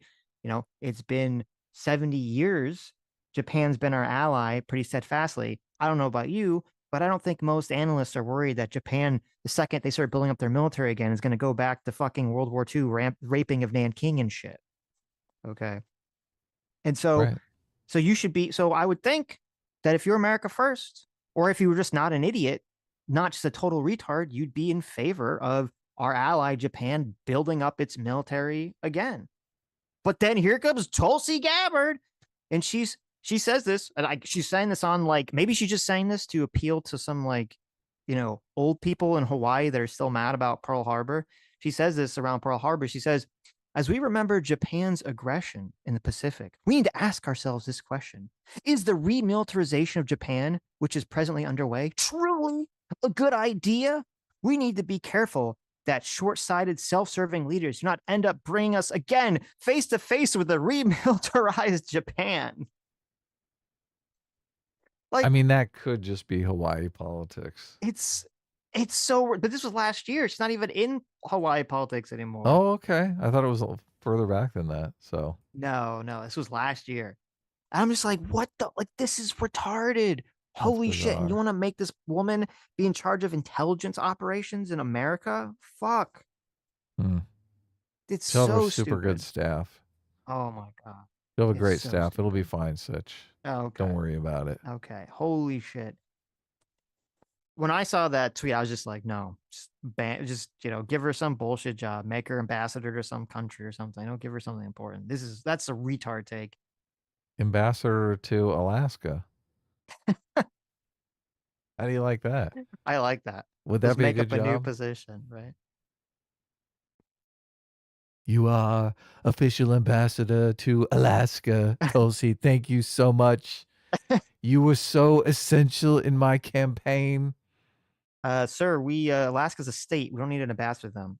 We want to drill, baby, drill all over Alaska, and we want you to work it out with the Alaskan people. How about ambassador to Antarctica? Oh, man. There's probably oil there, right? Is there? I don't know. Is there even, I can't, which one has the land? Is it Antarctica? Antarctica has land, yeah. Okay. It's the largest, I think it's the largest continent in the world. But it's obviously just all ice. Yeah. And then there's another thing that's not directly political, cultural related. That's kind of funny. So remember, you have Disney Snow White, Rachel Zegler. Mm-hmm. She got, how she got in all the trouble for saying, she wanted, Snow White was not going to be about, the traditional values of waiting for a man to come save her, blah, blah, blah, blah, blah. And everyone got mad about that. And then she kind of shut her Yeah, I down. do remember. Right. So apparently the execs at Disney didn't take her phone away because she's opened her dumb mouth again. Okay. Oh, really? Yes. What happened? This is what Rachel Zegler said when Donald Trump won the election. Mm-hmm. Okay. I find myself speechless in the midst of this. Another 4 years of hatred, leading us towards a world I do not want to live in, leading us towards a world that will be hard to raise my daughter in. leading us towards a world that will force her to have a baby she doesn't want, leading us towards a world that is fearful. I shouldn't be this shocked, but I am. I'm heartbroken for my friends who have awoke with fear this morning, and I'm here with you to cry, to yell, to hug, to wax poetic on how the left continues to fail us in forging a new path forward. This loss should not have been, and it certainly should not have been by so many votes. I echo Ethel Kane's statement more than anything. May Trump supporters, and Trump voters, and Trump himself never know peace. Oh, wow. That sucks. Wow. So not just attacking Trump, but it's literally directly attacking Trump voters. So that's going to be great for the opening of her movie. Great for right? Disney, right? Yeah. I saw Disney stock was up 10% this morning. Look at that. Look at that. That's interesting. That's so good. It's definitely not based on this statement. No, obviously not. Is she gonna get to the good part? Where's she moving? Is she moving to Canada? Is she self-deporting? Mm-hmm. Where's she self-deporting to? Antarctica. We'll make her ambassador of Antarctica.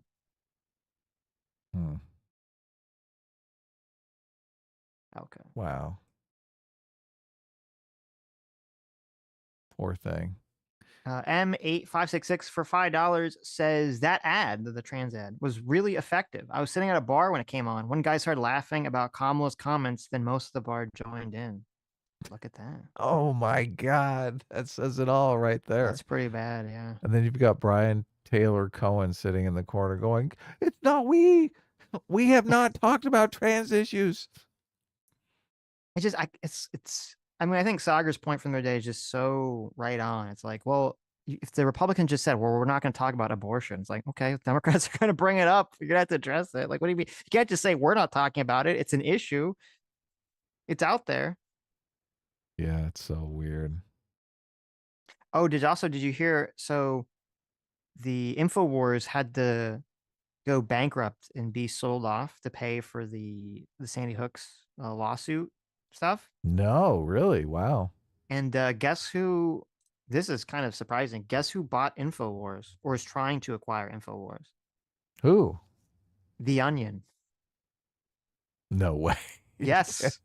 That's the hilarious. Onion. The Onion has currently won the bid for Alex Jones's Infowars at a bankruptcy auction, and they're talking about they're going to turn it into a parody of itself. They're going to make brilliant. it like a parody of Alex Jones, which is kind of funny. Alex Jones is already like a parody of himself. They're going to make a parody of Alex Jones. And I believe Alex Jones said he was going to try to sue to prevent that. I don't know what legal grounds he'd have to do that, but wow. So wow.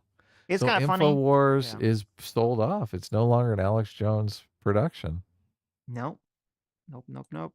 Interesting. I don't think it's gonna I mean, it's gonna matter in terms of obviously, that's a brand and the branding that Alex Jones has spent years building up, and it's gonna definitely hurt to lose it.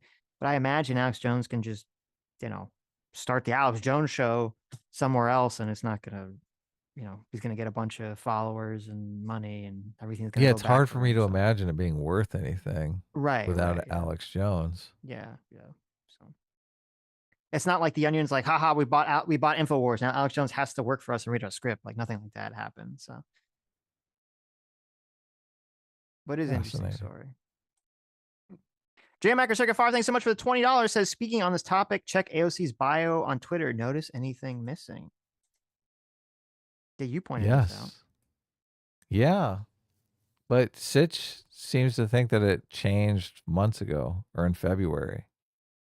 That it's not a new recent development, but I saw a person that they looked at. I didn't double check this because I don't really care enough to do it. I saw a person who they went through like the Internet Archive, and they said that she changed the bio, or she changed the pronouns, removed the pronouns out of her bio in like March of this year or something. So it wasn't like directly in response to Trump winning, supposedly. right. But I do think That's a good move if you're running for president of the United States. So, which I always thought AOC would be running sooner or later. AOC wants to be the first female president. I don't know. A lot of So, people. I saw that one archive. I should have bookmarked it because I didn't check it. Because everyone on Twitter, not everyone, a bunch of people on Twitter are all just saying that she did it recently. So, wait, no, here we go. Here it is. This account, I don't know anything about this guy. Benjamin Ryan. Rep. Alexandria Ocasio-Cortez took her pronouns out of her X bio, according to the Internet Archive. This happened at some point between August 3rd of 2023 and May 18th of 2024. In November of 2022, she apologized for not including her pronouns in her instant bio, saying they fell off.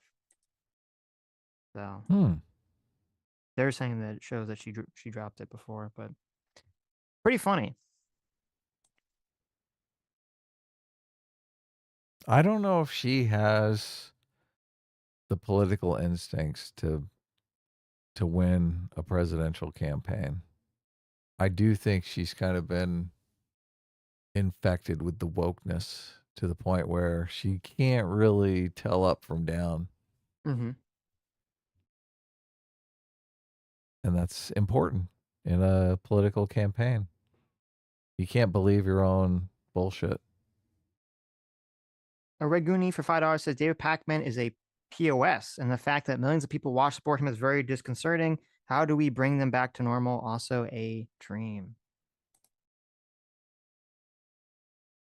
I don't know. Sweet. How do we bring them back?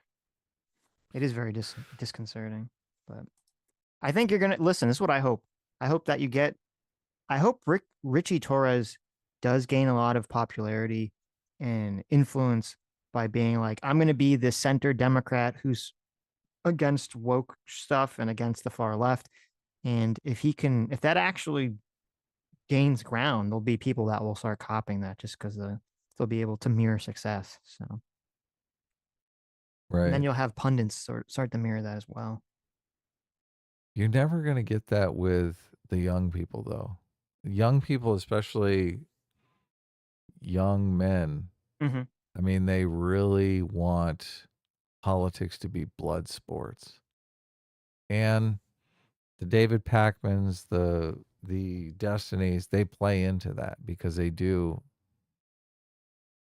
beat up the other side in a way that's very satisfying for people that I don't think you can.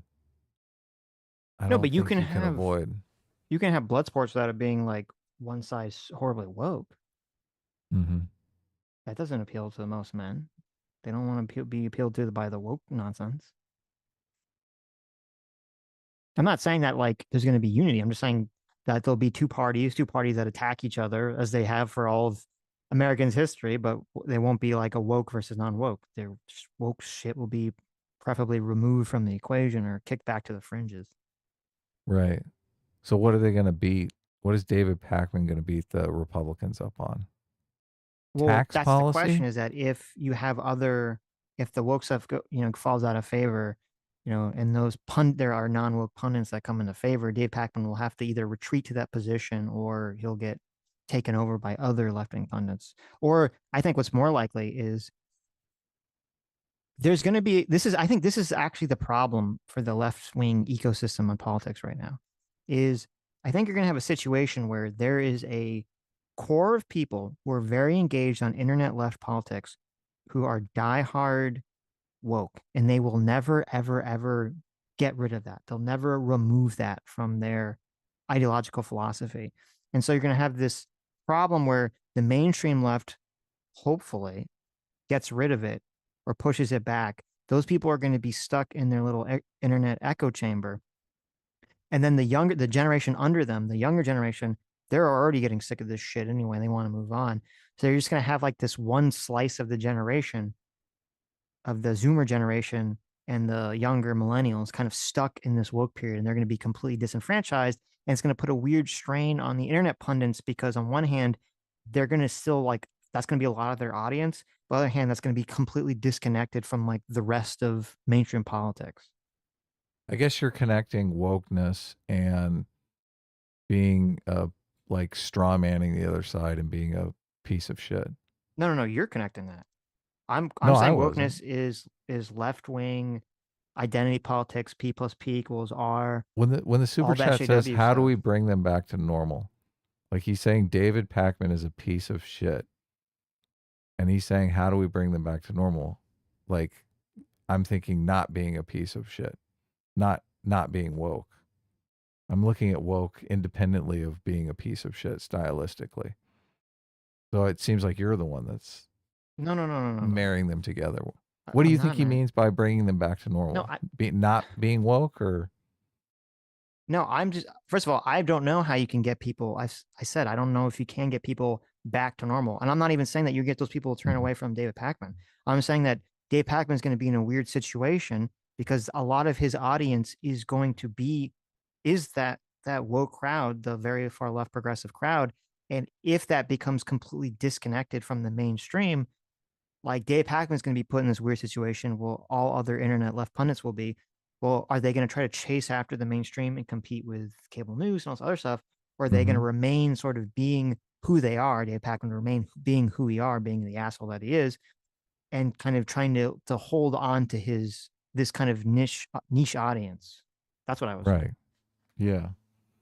Yeah, look, I was just saying that the assholery is enticing to young men in particularly, so I don't necessarily know how you're going to get rid of that. Independent Yeah, I don't think you're going to get rid of, woke. yeah, to be clear, I don't think you're going to get rid of like being an asshole in politics. You're correct. That is Yeah. a mainstay of politics since the beginning. It's funny that they give Trump such a hard time about it when, I mean, that's basically what Destiny and David Pakman do. They do the Trump thing. Sketch for $2 says, meanwhile, AOC took pronouns out of her ex bio, LOL. Yeah. Yes. I saw that. Lethal Strain for $5 says, HHS Secretary Admiral Levine proves trans issues are foremost in the current administration. True. Yeah. Yeah. That's true. Says it more than anything. Libertarian Sasquatch for $2 says, the left refuses to get it. It's their religion. True. It is currently, yes.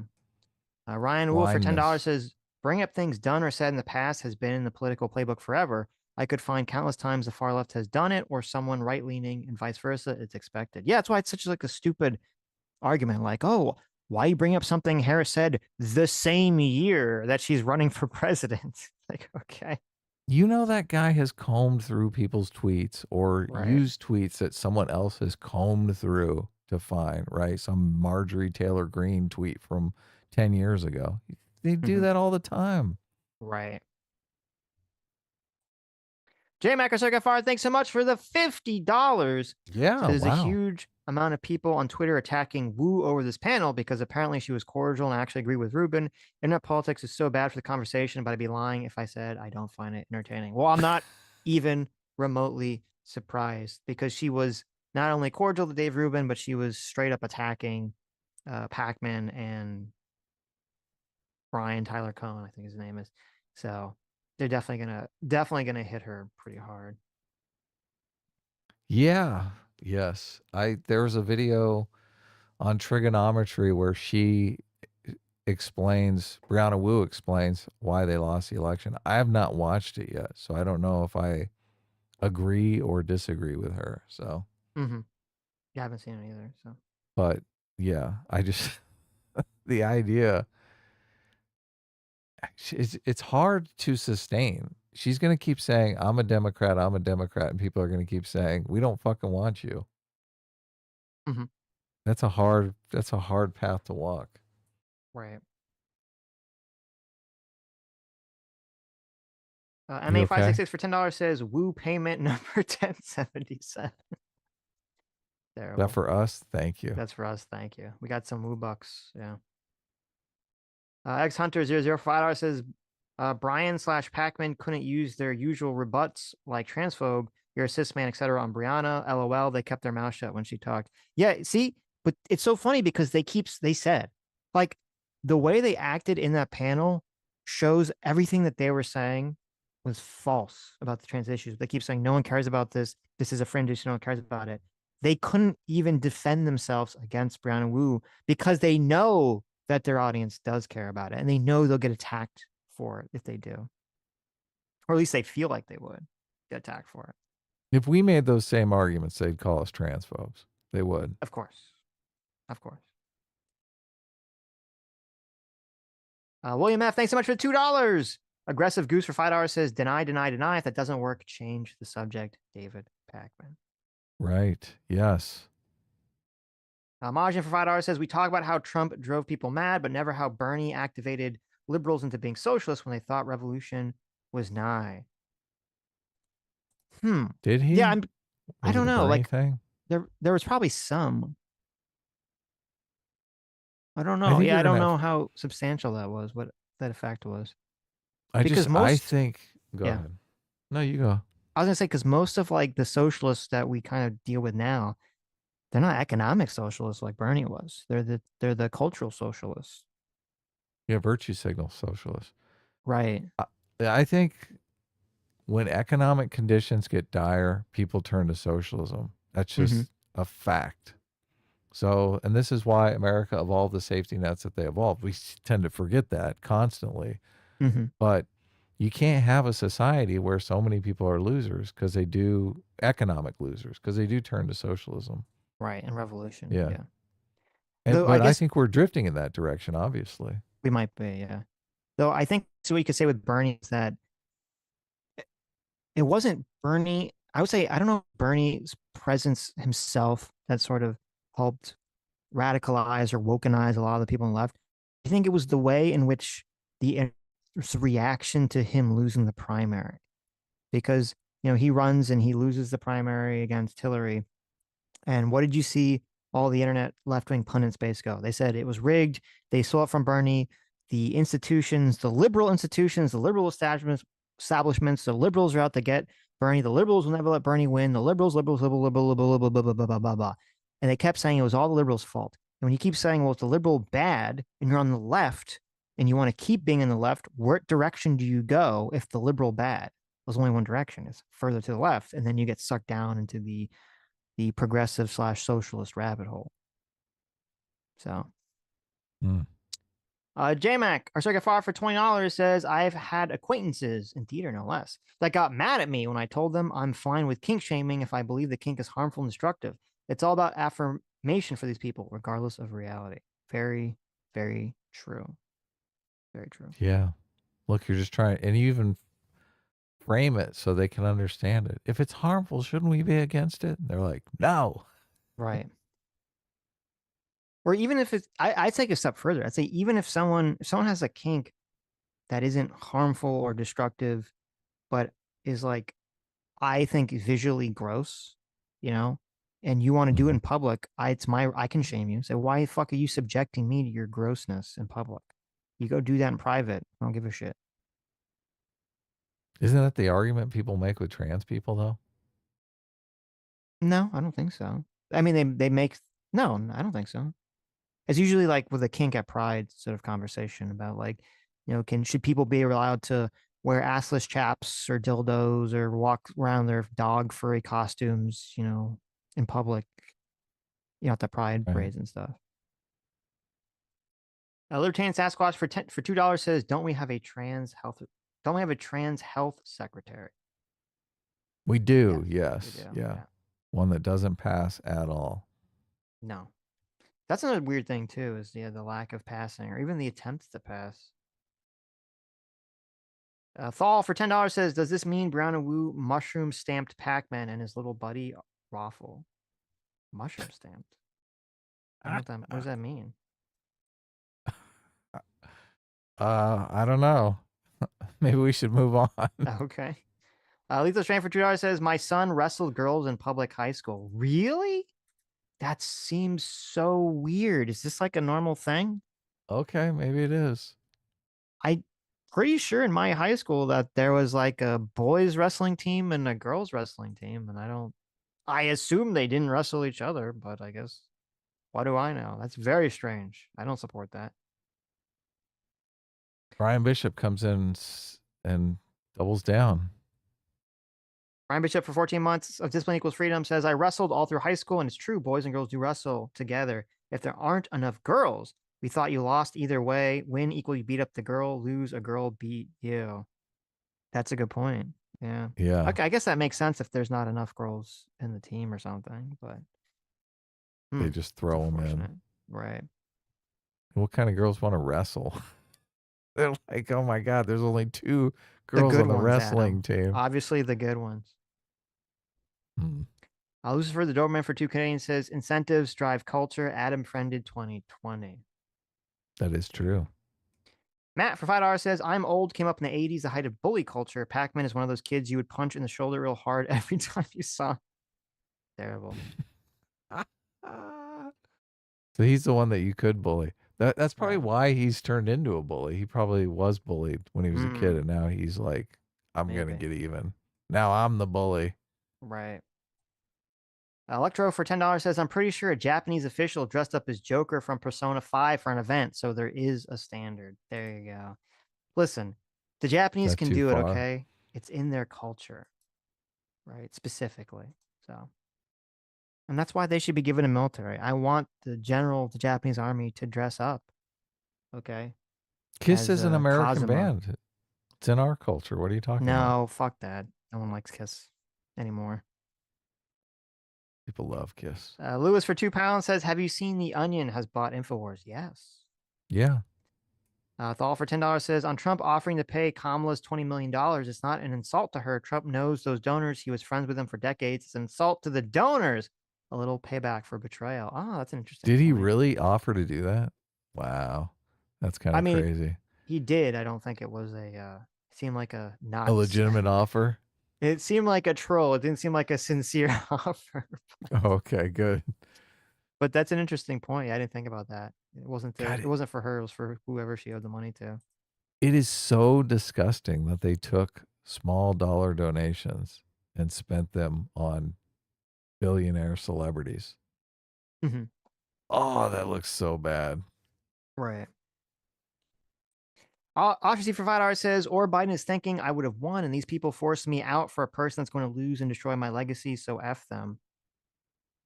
Well, no. That doesn't. Thinking. No. That's not what you're thinking, Adam, because that actually doesn't make any sense. Because Biden is supposedly the one who chose Harris. No, it makes sense if he's just responding to stimuli out in the environment and he's not putting together a hard plan, like a detailed plan over time. I don't agree. I think when we had this conversation when it was actually going on, and we talked about, I thought it was you were talking about how, Biden would want to maintain his legacy. I think that makes a lot more sense than he's just like a plant responding to sunlight and like shifting to the direction of the sun. Okay. She lost. So his legacy's kind of fucked already. So. Exactly.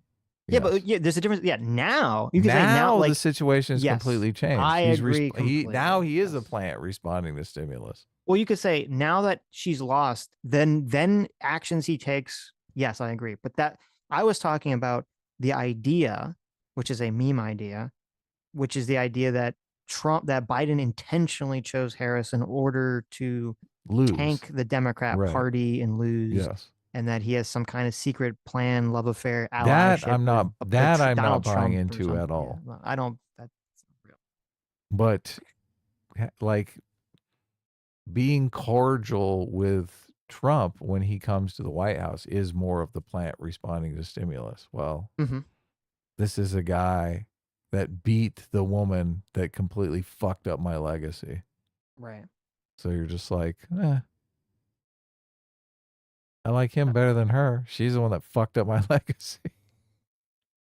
D Cardonic ATX for $5 says it was way easier to be gracious when the result is a blowout. What if this race was decided by 44,000 votes in 3 swing states, bedlam and lawsuits? That's a good point. I mean, that is true. As long as there's a clear victory, it does make it perceptually easier to do to be gracious. But obviously, Trump should have 100% been gracious and not made up a bunch of bullshit based on nothing. So, Majin for $5 says, so it's time for the real hard-hitting politics. Sitch, have you watched Dan to Dan? Adam, watch Witchblade, the anime, bought the book, Word Limit, Unga. I have seen Dan to Dan. I love Dan to Dan. It's great. I'd highly recommend it. I think you would also like it, Adam. I think it's on Netflix. Oh, okay. It's Dan to Dan, so. Dan to It's Dan. very interesting story, beautifully animated, very funny. Tom waiting for $2 says Dave Rubin gave his dog acupuncture. Did it work? That's my question. Did it actually work? I don't know. That's a perfect response. I'm curious. I don't know. Did it work? Did it actually? I don't know what the goal was. So, Brian for $5 says, "There's no way either side will say that we should take an attack just lying down." That is true. Brian for $5 says, "America was incredibly isolationist during World War II, and the moment we were attacked at Pearl Harbor, men were enlisting into the military." That is true. Same with 9/11. People joined up in droves. They did, yeah. Yeah. They did. Show us a squid. Listen, I hope I'm wrong. If there is some attack, if there is some terrorist attack or some government attack or whatever on us, I hope people will unify. I'm pessimistic about that. Margin for $5 says, on the isolationism, the only cure would be confidence in not only the military strength, but also genocidal efficiency of a victory. Lack of faith. Ryan Wolf for $5 says, I feel the military industrial complex is not about making money, but about control and war's effects on the world's economy. Well, I like half agree with what you're saying. And this is what I think a lot of the people that they start, screaming about the military industrial complex and the corruption of money. I don't think it's not about I don't believe it is about we need to make sure the military companies can make money. It's about we need to protect all of our businesses and all of our country's economic interests across the entire globe. That's really what it is. And I feel like a lot of times when people talk about the military industrial complex or talk about isolationism, they're sort of removing that piece from the equation. And a big part of that is, something that you were talking about, Adam, where, America was essentially protecting global shipping for the last 50 years. Yeah. So enabling globalism. Right. Well, people, if we can function just in the continental United States and we don't have this globalism thing, I think people wonder if their lives would be better without globalism. And I don't think it's bad to wonder that. I wonder that. I'm not sure. Can we produce everything here? Do we really need that dirt cheap labor from abroad? It's going to be uncomfortable if we find out we do, right? Well, I think it is difficult. I think you could produce it here. It just obviously the way that we purchase things, the cost of everything, the structure of our country would just be very different, be very, very different, right? Because suddenly now you need millions of jobs and people doing those jobs that we just don't do in factories and all these other things that people haven't done in this country for decades. So, right. So I don't know, maybe it's not feasible. There was, and this was something else that Ryan McBeth pointed out. He's like, because he was saying part of the problem, this is something that we're gonna have to deal with, which is that, he's talking about drone manufacturing, and he's saying yeah, we can make all these parts of drones, but because China's been doing it for decades, they're the best at mass producing the little engine rotors for drones.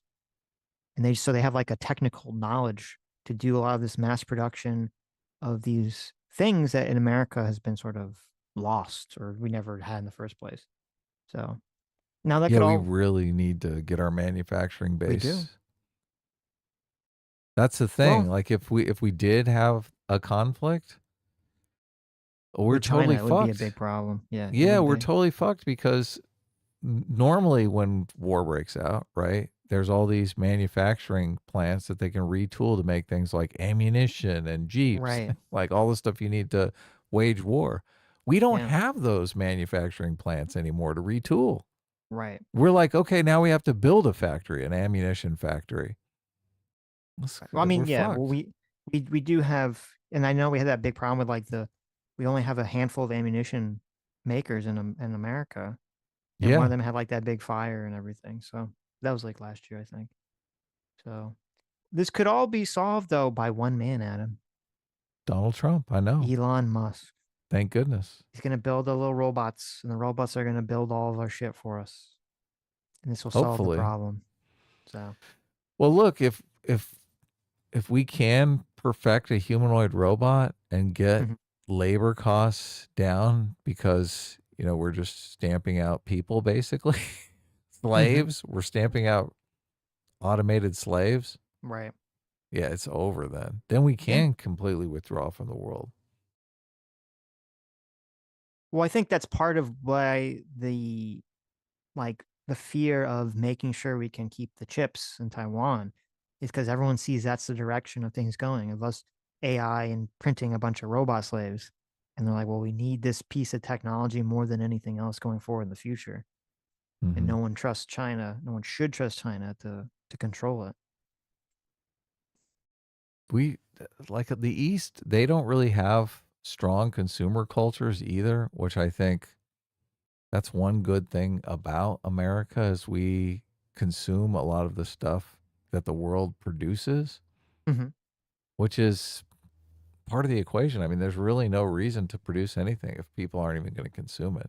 Right. I think this is one of the reasons why Japan has such a large debt to GDP, because I think they have that culture of just everyone is a saver. In the United States, there's this tension between the borrowers and the savers. That in Japan, it's just they're all savers. They're not nobody. There's not a strong consumer culture. They don't spend frivolously, right? And when people spend frivolously, like, you can develop all sorts of products and services, right? You've got a massive amount of demand out there. It's a big safety net if you want to develop something new. Right. Well, this is why they've had all the deflation problems for decades. Oh, I know. Yeah. Yeah. And it's why in China, they're selling them those empty hotels, right? Or empty condos, apartments, or condos. Yeah, whatever it is. Because they're like, I need an investment. I don't want to spend my money. There's literally, China's so fucked. There's nothing to invest in. The government has to make fake investments for people to get money. Well, no, like crazy. Americans might spend that on something frivolous, right? I'll buy a Ferrari. I'll buy a nice no, but car. It's I'll not take even. a vacation somewhere, right? Americans would take that money and they would invest it in the stock market or something. Well, there's lots of frivolous spending as well, though. Well, yeah, I agree with you, but I'm just saying, like, I'm not sure in China they can invest in the stock market. I think that might be illegal. That's what I'm saying. That's why they have to invest in fake apartments that no one lives in. Right. And the government has to spend, millions, if not billions of dollars, maintaining afloat a bunch of fake property, essentially. I'm sure, though, you have met, well, maybe not, because I mean, obviously I'm in Los Angeles, where most people are like this. Most people spend all of their money that they make.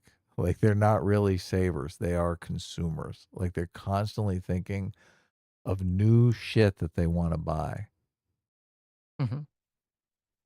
You've met people like that, right? Yeah, I know that culture I know that's like a very American. That culture exists in America, right? That might be 50% of the population. It might be 80% of the population. That culture sustains businesses, because nothing happens in a business until somebody buys something, right? So when Americans are like, I only like to drive a car for 2 years and then get a new car, that's like a culture that just doesn't exist in China or Japan. They're driving it till the wheels fucking fall off. Yeah, maybe. I don't know enough about it. I do know that there's like a lot, like in Japan at least, there's a lot of weird business decisions that, like, they could make more money, but they choose not to because, like, they don't want to ship stuff overseas or sell stuff to Americans or foreign audiences. Like, they're more concerned with, we want to make sure that, like, Japanese people can get this exclusive product. Like, that's more important to some Japanese companies than just making money. So I guess that kind of aligns with what you're talking about. Interesting. Cameraman 502 for $5 says, if it makes you feel better, the office Tulsi up for the DNI is tasked to facilitate information sharing between other agencies, not very hands-on. I mean, I get it, but I mean, it does make me feel a little better, but I still don't want someone who has the America bad brain rot and is just at best, just kind of an idiot regurgitating Kremlin talking points to have, the highest level of secret access to information in our country. Is it America bad, or is it just America first? Like, let them I think deal with their blaming problems. America for Russia invading Ukraine is America bad. I think believing that the reason that there's evil there's evil chemical biolabs in Ukraine, and that's why Russia's trying to invade to get them, and we're trying to protect them to protect our chemical weapons manufacturer. This is all like America bad talking points. I mean, she was also defending Assad in Syria from the chemical attacks, and went and met him personally. She has a very fucked up worldview, so I don't trust her to get top level secret information.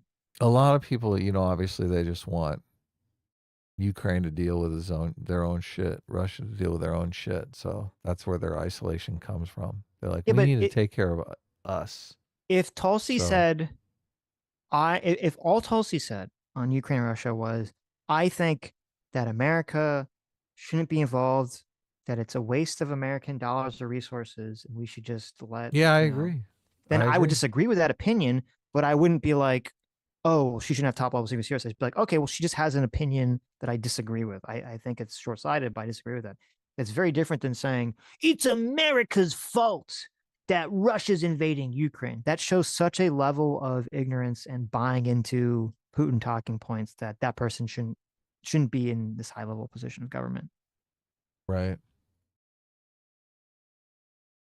Bob Van Gogh for $5 says a new axis has solidified since we started supporting Ukraine. China, Russia, Iran, and North Korea have only one thing in common, and it's not ideology. I mean, that's not true. Those countries have been aligned for a while now.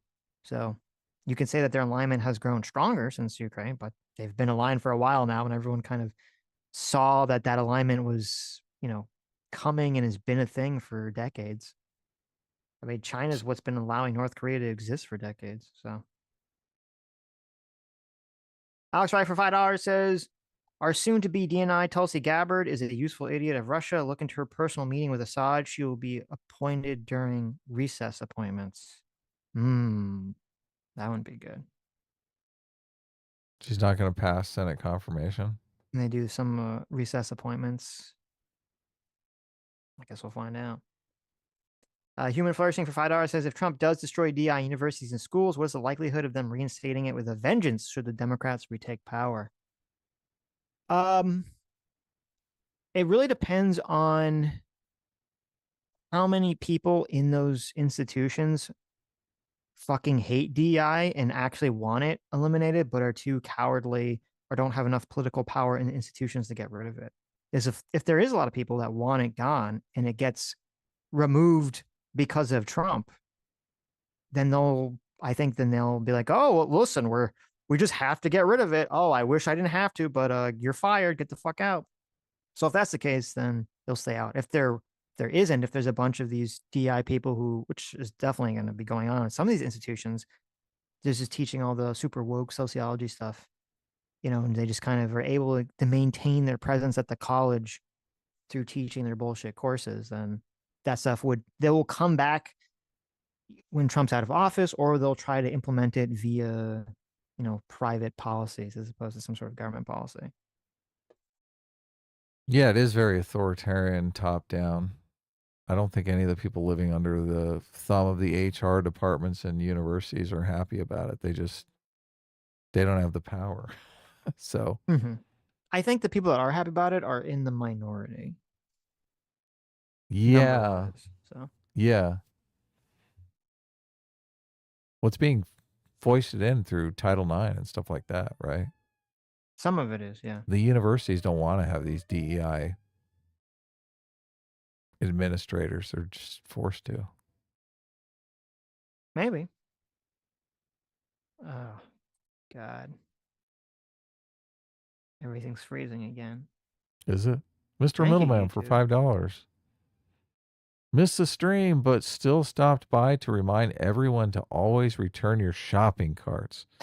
We live in a society. Oh, it's a good thing you read that one anyway. Look, I returned my shopping cart just yesterday, and I saw 2 abandoned shopping carts in the handicap space. Wow. Well, they actually weren't taking up the handicap space. They were kind of like half on the island, and like you could get a car in there. And I was thinking,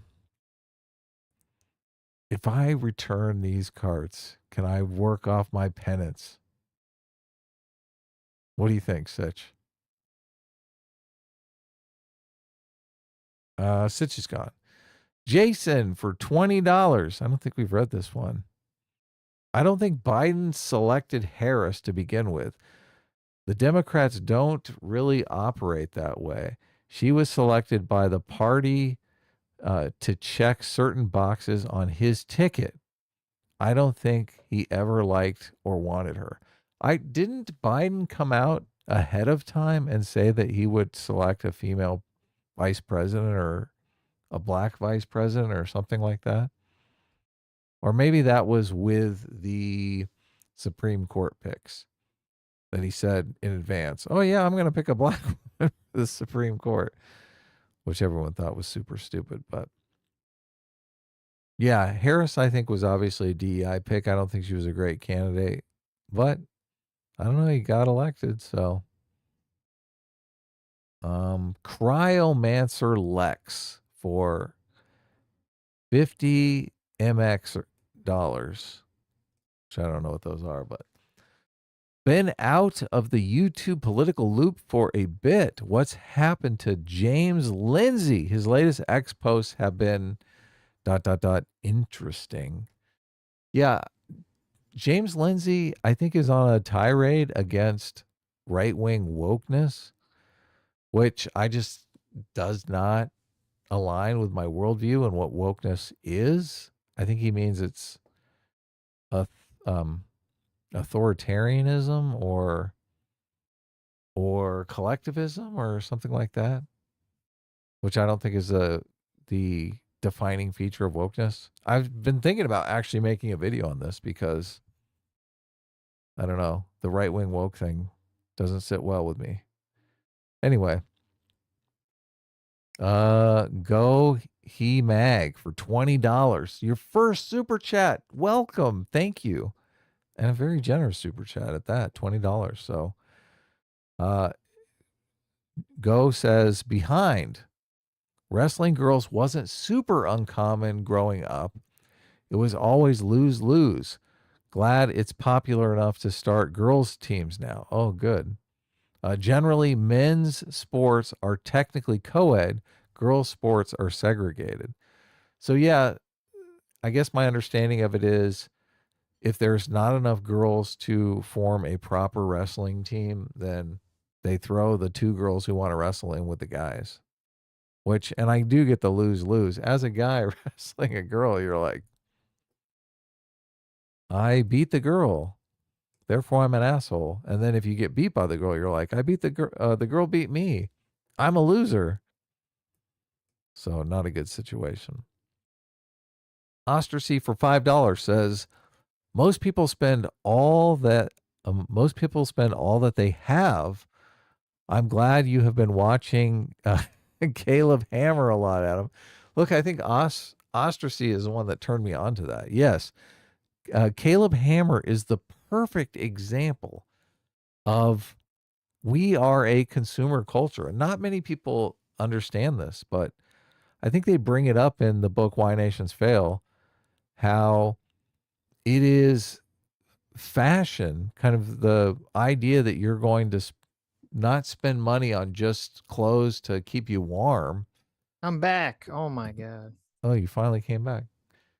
Just let me finish my point real quick. Okay, you finish. So in Why Nations Fail, they say fashion, something that a lot of us would think is totally superfluous, something society can do without, actually drove a lot of the capitalist culture, the new business, new innovation culture, the idea that people were going to spend money frivolously on new outfits every single year created a lot of jobs and a lot of innovation that eventually moved into technology.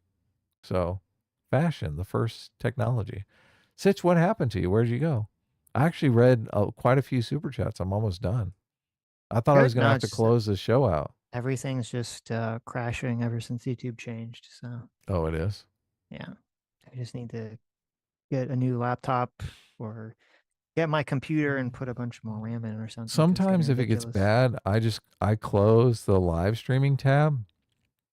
Then I just go to YouTube and you can pull up the stream and just pull out the. Yeah, that's what Now I'm gonna you have to do. Yeah. now you can do the fan funding thing, and it's Mhm. great. Like you just go to fan funding and you can read through all the super chats.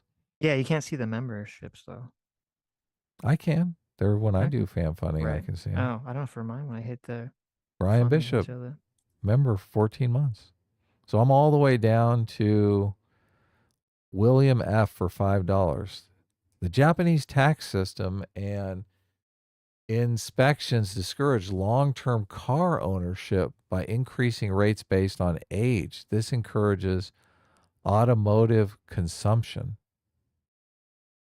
The Japanese tax system and inspections discourage long-term car ownership. Okay, so they are putting a kibosh on owning a car for a long period of time.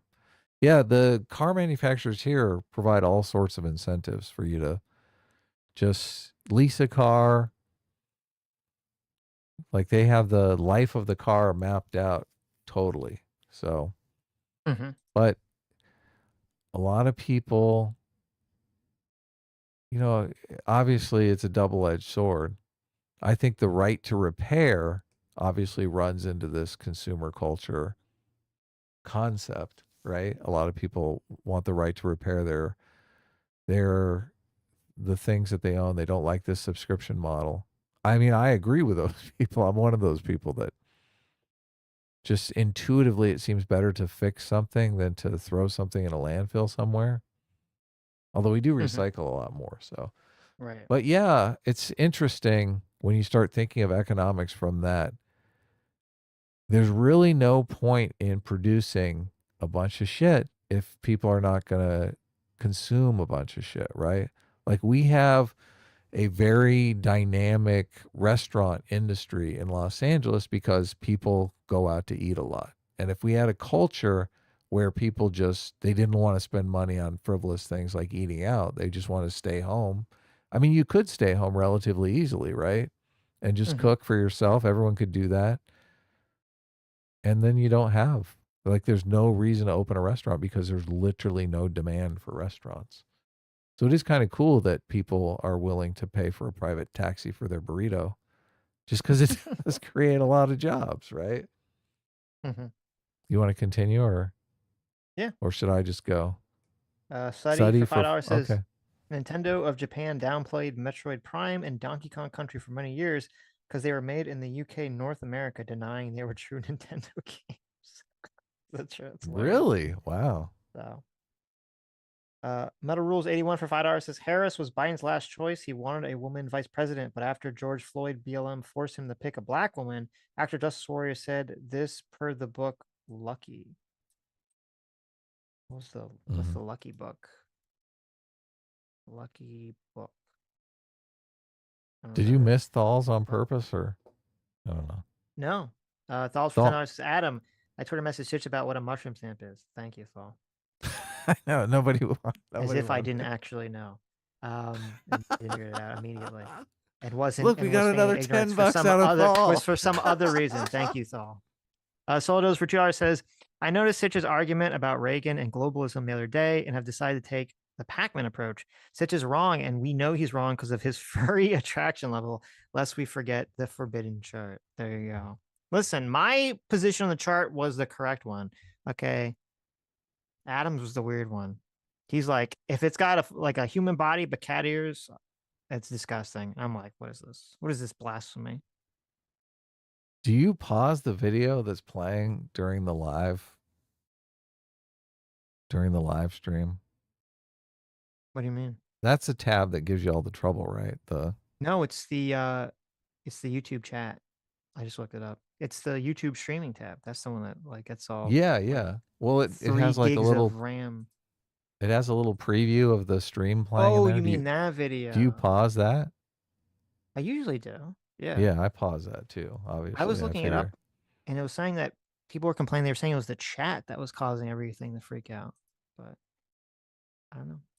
Well, now they've added like there's a goal thing, like a Mm-hmm. super chat goal, which I can't ever imagine me actually doing. We got a goal, everyone, to give us more money. We should do that. Listen, we want more money, right? What's wrong with that? Well, I would like to sell some more comics, so maybe I'll Mm-hmm. let's see if we've actually sold any. I think we're up to 81, 445 according to the thing here. Let me refresh and see if Nice. anyone Look at backed the that. comic. Let's see.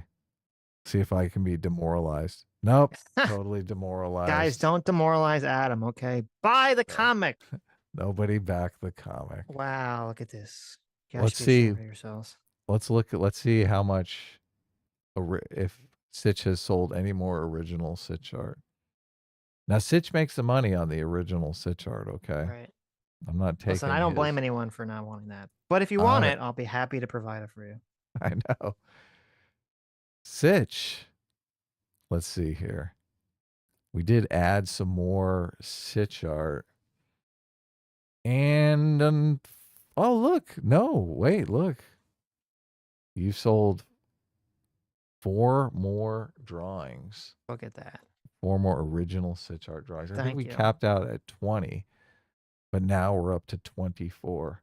Very nice. And I just got the authenticity stickers, not stickers, but certificates. So we had some authenticity certificates made up that are very, very cool. They're in the other room. Otherwise, I'd show you one.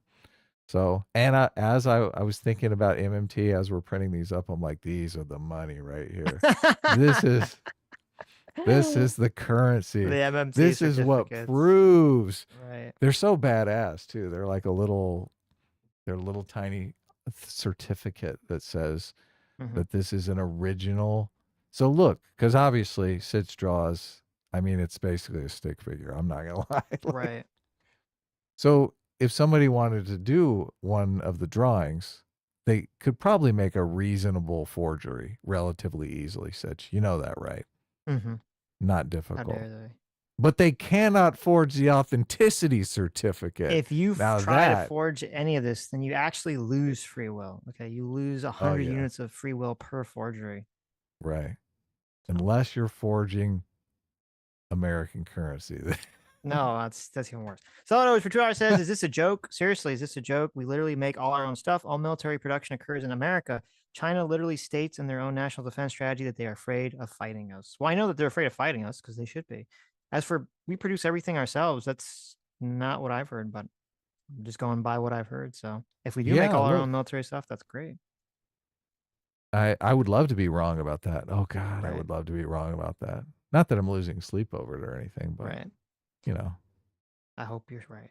Sold for $2 says China ingrains its soldiers the virtue of bravery because they can't afford body armor for all their troops. The rockets are filled with water because they can't get fuel.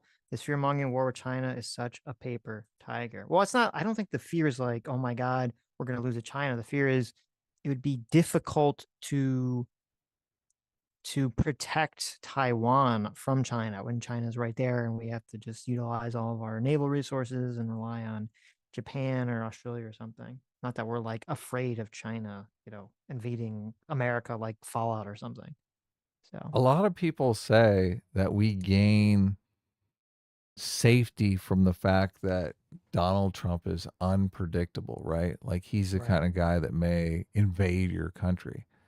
But if he's constantly signaling about isolationism, is he really that unpredictable? Mhm. Like it seems like well, it's funny it- because he's signaling isolationism, but then people were mad because he picked Marco Rubio and he picked I forget that other guy, who was I forget his name, but they're both like pretty neoconservative, hawkish on foreign policy. So right. And I mean, and he picked fucking Bolton when he was last term. So who knows? Maybe that is the maybe that is the unpredictability of it all, right? Or maybe it's all bullshit. I guess we're gonna find out. Bolton is so brazen in his book. He just comes right out and says, you know, there's a bunch of stuff that Trump wanted him to do that he's like, just, I'm not going to do that. He basically is in charge of foreign policy, just, you know, appointing himself. Mm-hmm. It's crazy. How do you feel about that? I don't like Bolton, so I'll say bad. Okay, good. So now, look, yeah, the Justice raking a bunch of super chats for $5 says, "Hey guys, let me know if y'all ever want to chat on the nitty gritty of what a Democrat campaign is actually like. S class is best class. I do. Yeah, send a DM to me. Send a DM to Adam on X. We'll figure out a time. Have you already? I don't know. What's the name? Well, I don't know what your what's your X name? Is it the Justice 35? The Justice 35. The Real Hulk for 3 months. Thank you so much. Says Metroid Prime is amazing, but Metroid Fusion is by far my favorite. The game was my childhood. I'm gonna be real, you guys. I've never played a single Metroid game in my entire life. Metroid? Yeah. Sounds fun. Soto for $2 says he really did make RFK Secretary of Health. Really did. Did he really? Is that like a new thing just now? Say. It says, yeah, it says he's expected to lead. So the Department of Health and Human Services. So, well, listen, next 4 years, it's going to be fun. Okay. RBGH fan for $5 says, Sitch, would you classify yourself as a neocon? I'm very confused by your Tulsi take. I don't remember the U.S. declaring war in Syria. I would not consider myself a neocon at all. What is a neocon? A neocon was sort of the, Bush Reagan era Republicans who were very much like, let's go, nation building. Yeah, let's go like put our military all over the world and take over everything, essentially. Right. And we're gonna build, we're gonna knock over all the dictators and replace them with American, great American societies or American, emulated societies. And obviously that doesn't work. And I think Bush's approach to that, during his presidency shows that doesn't work. And it got us stuck in 2 wars that were obviously huge quagmires and fuck ups. I think it's unfortunate now that because there's this weird isolationist backlash because of Bush's fuck ups, that if I or anyone says anything like, yeah, I don't think we should go invading every country and trying to build them up like the neocons did, but I think it's silly and completely irresponsible to just become massive isolationists, that somehow that gets turned into being a neocon.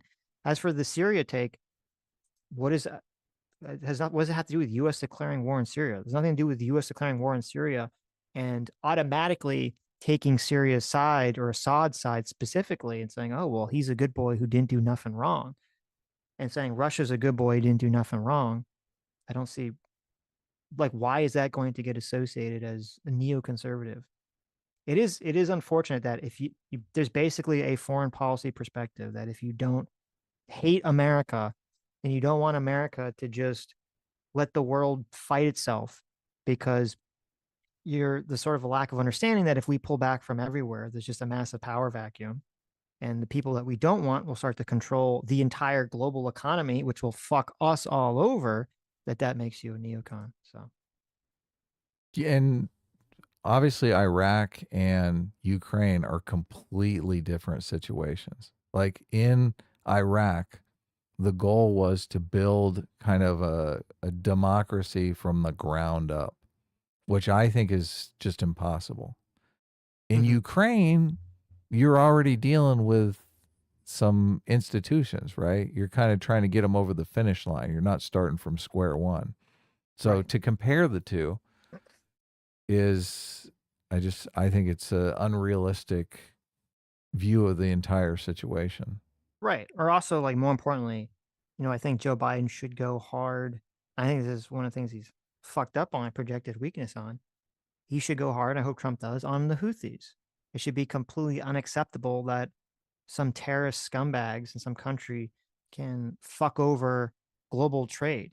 75% of global trade and be pirates and make all of our goods and services more expensive because of it.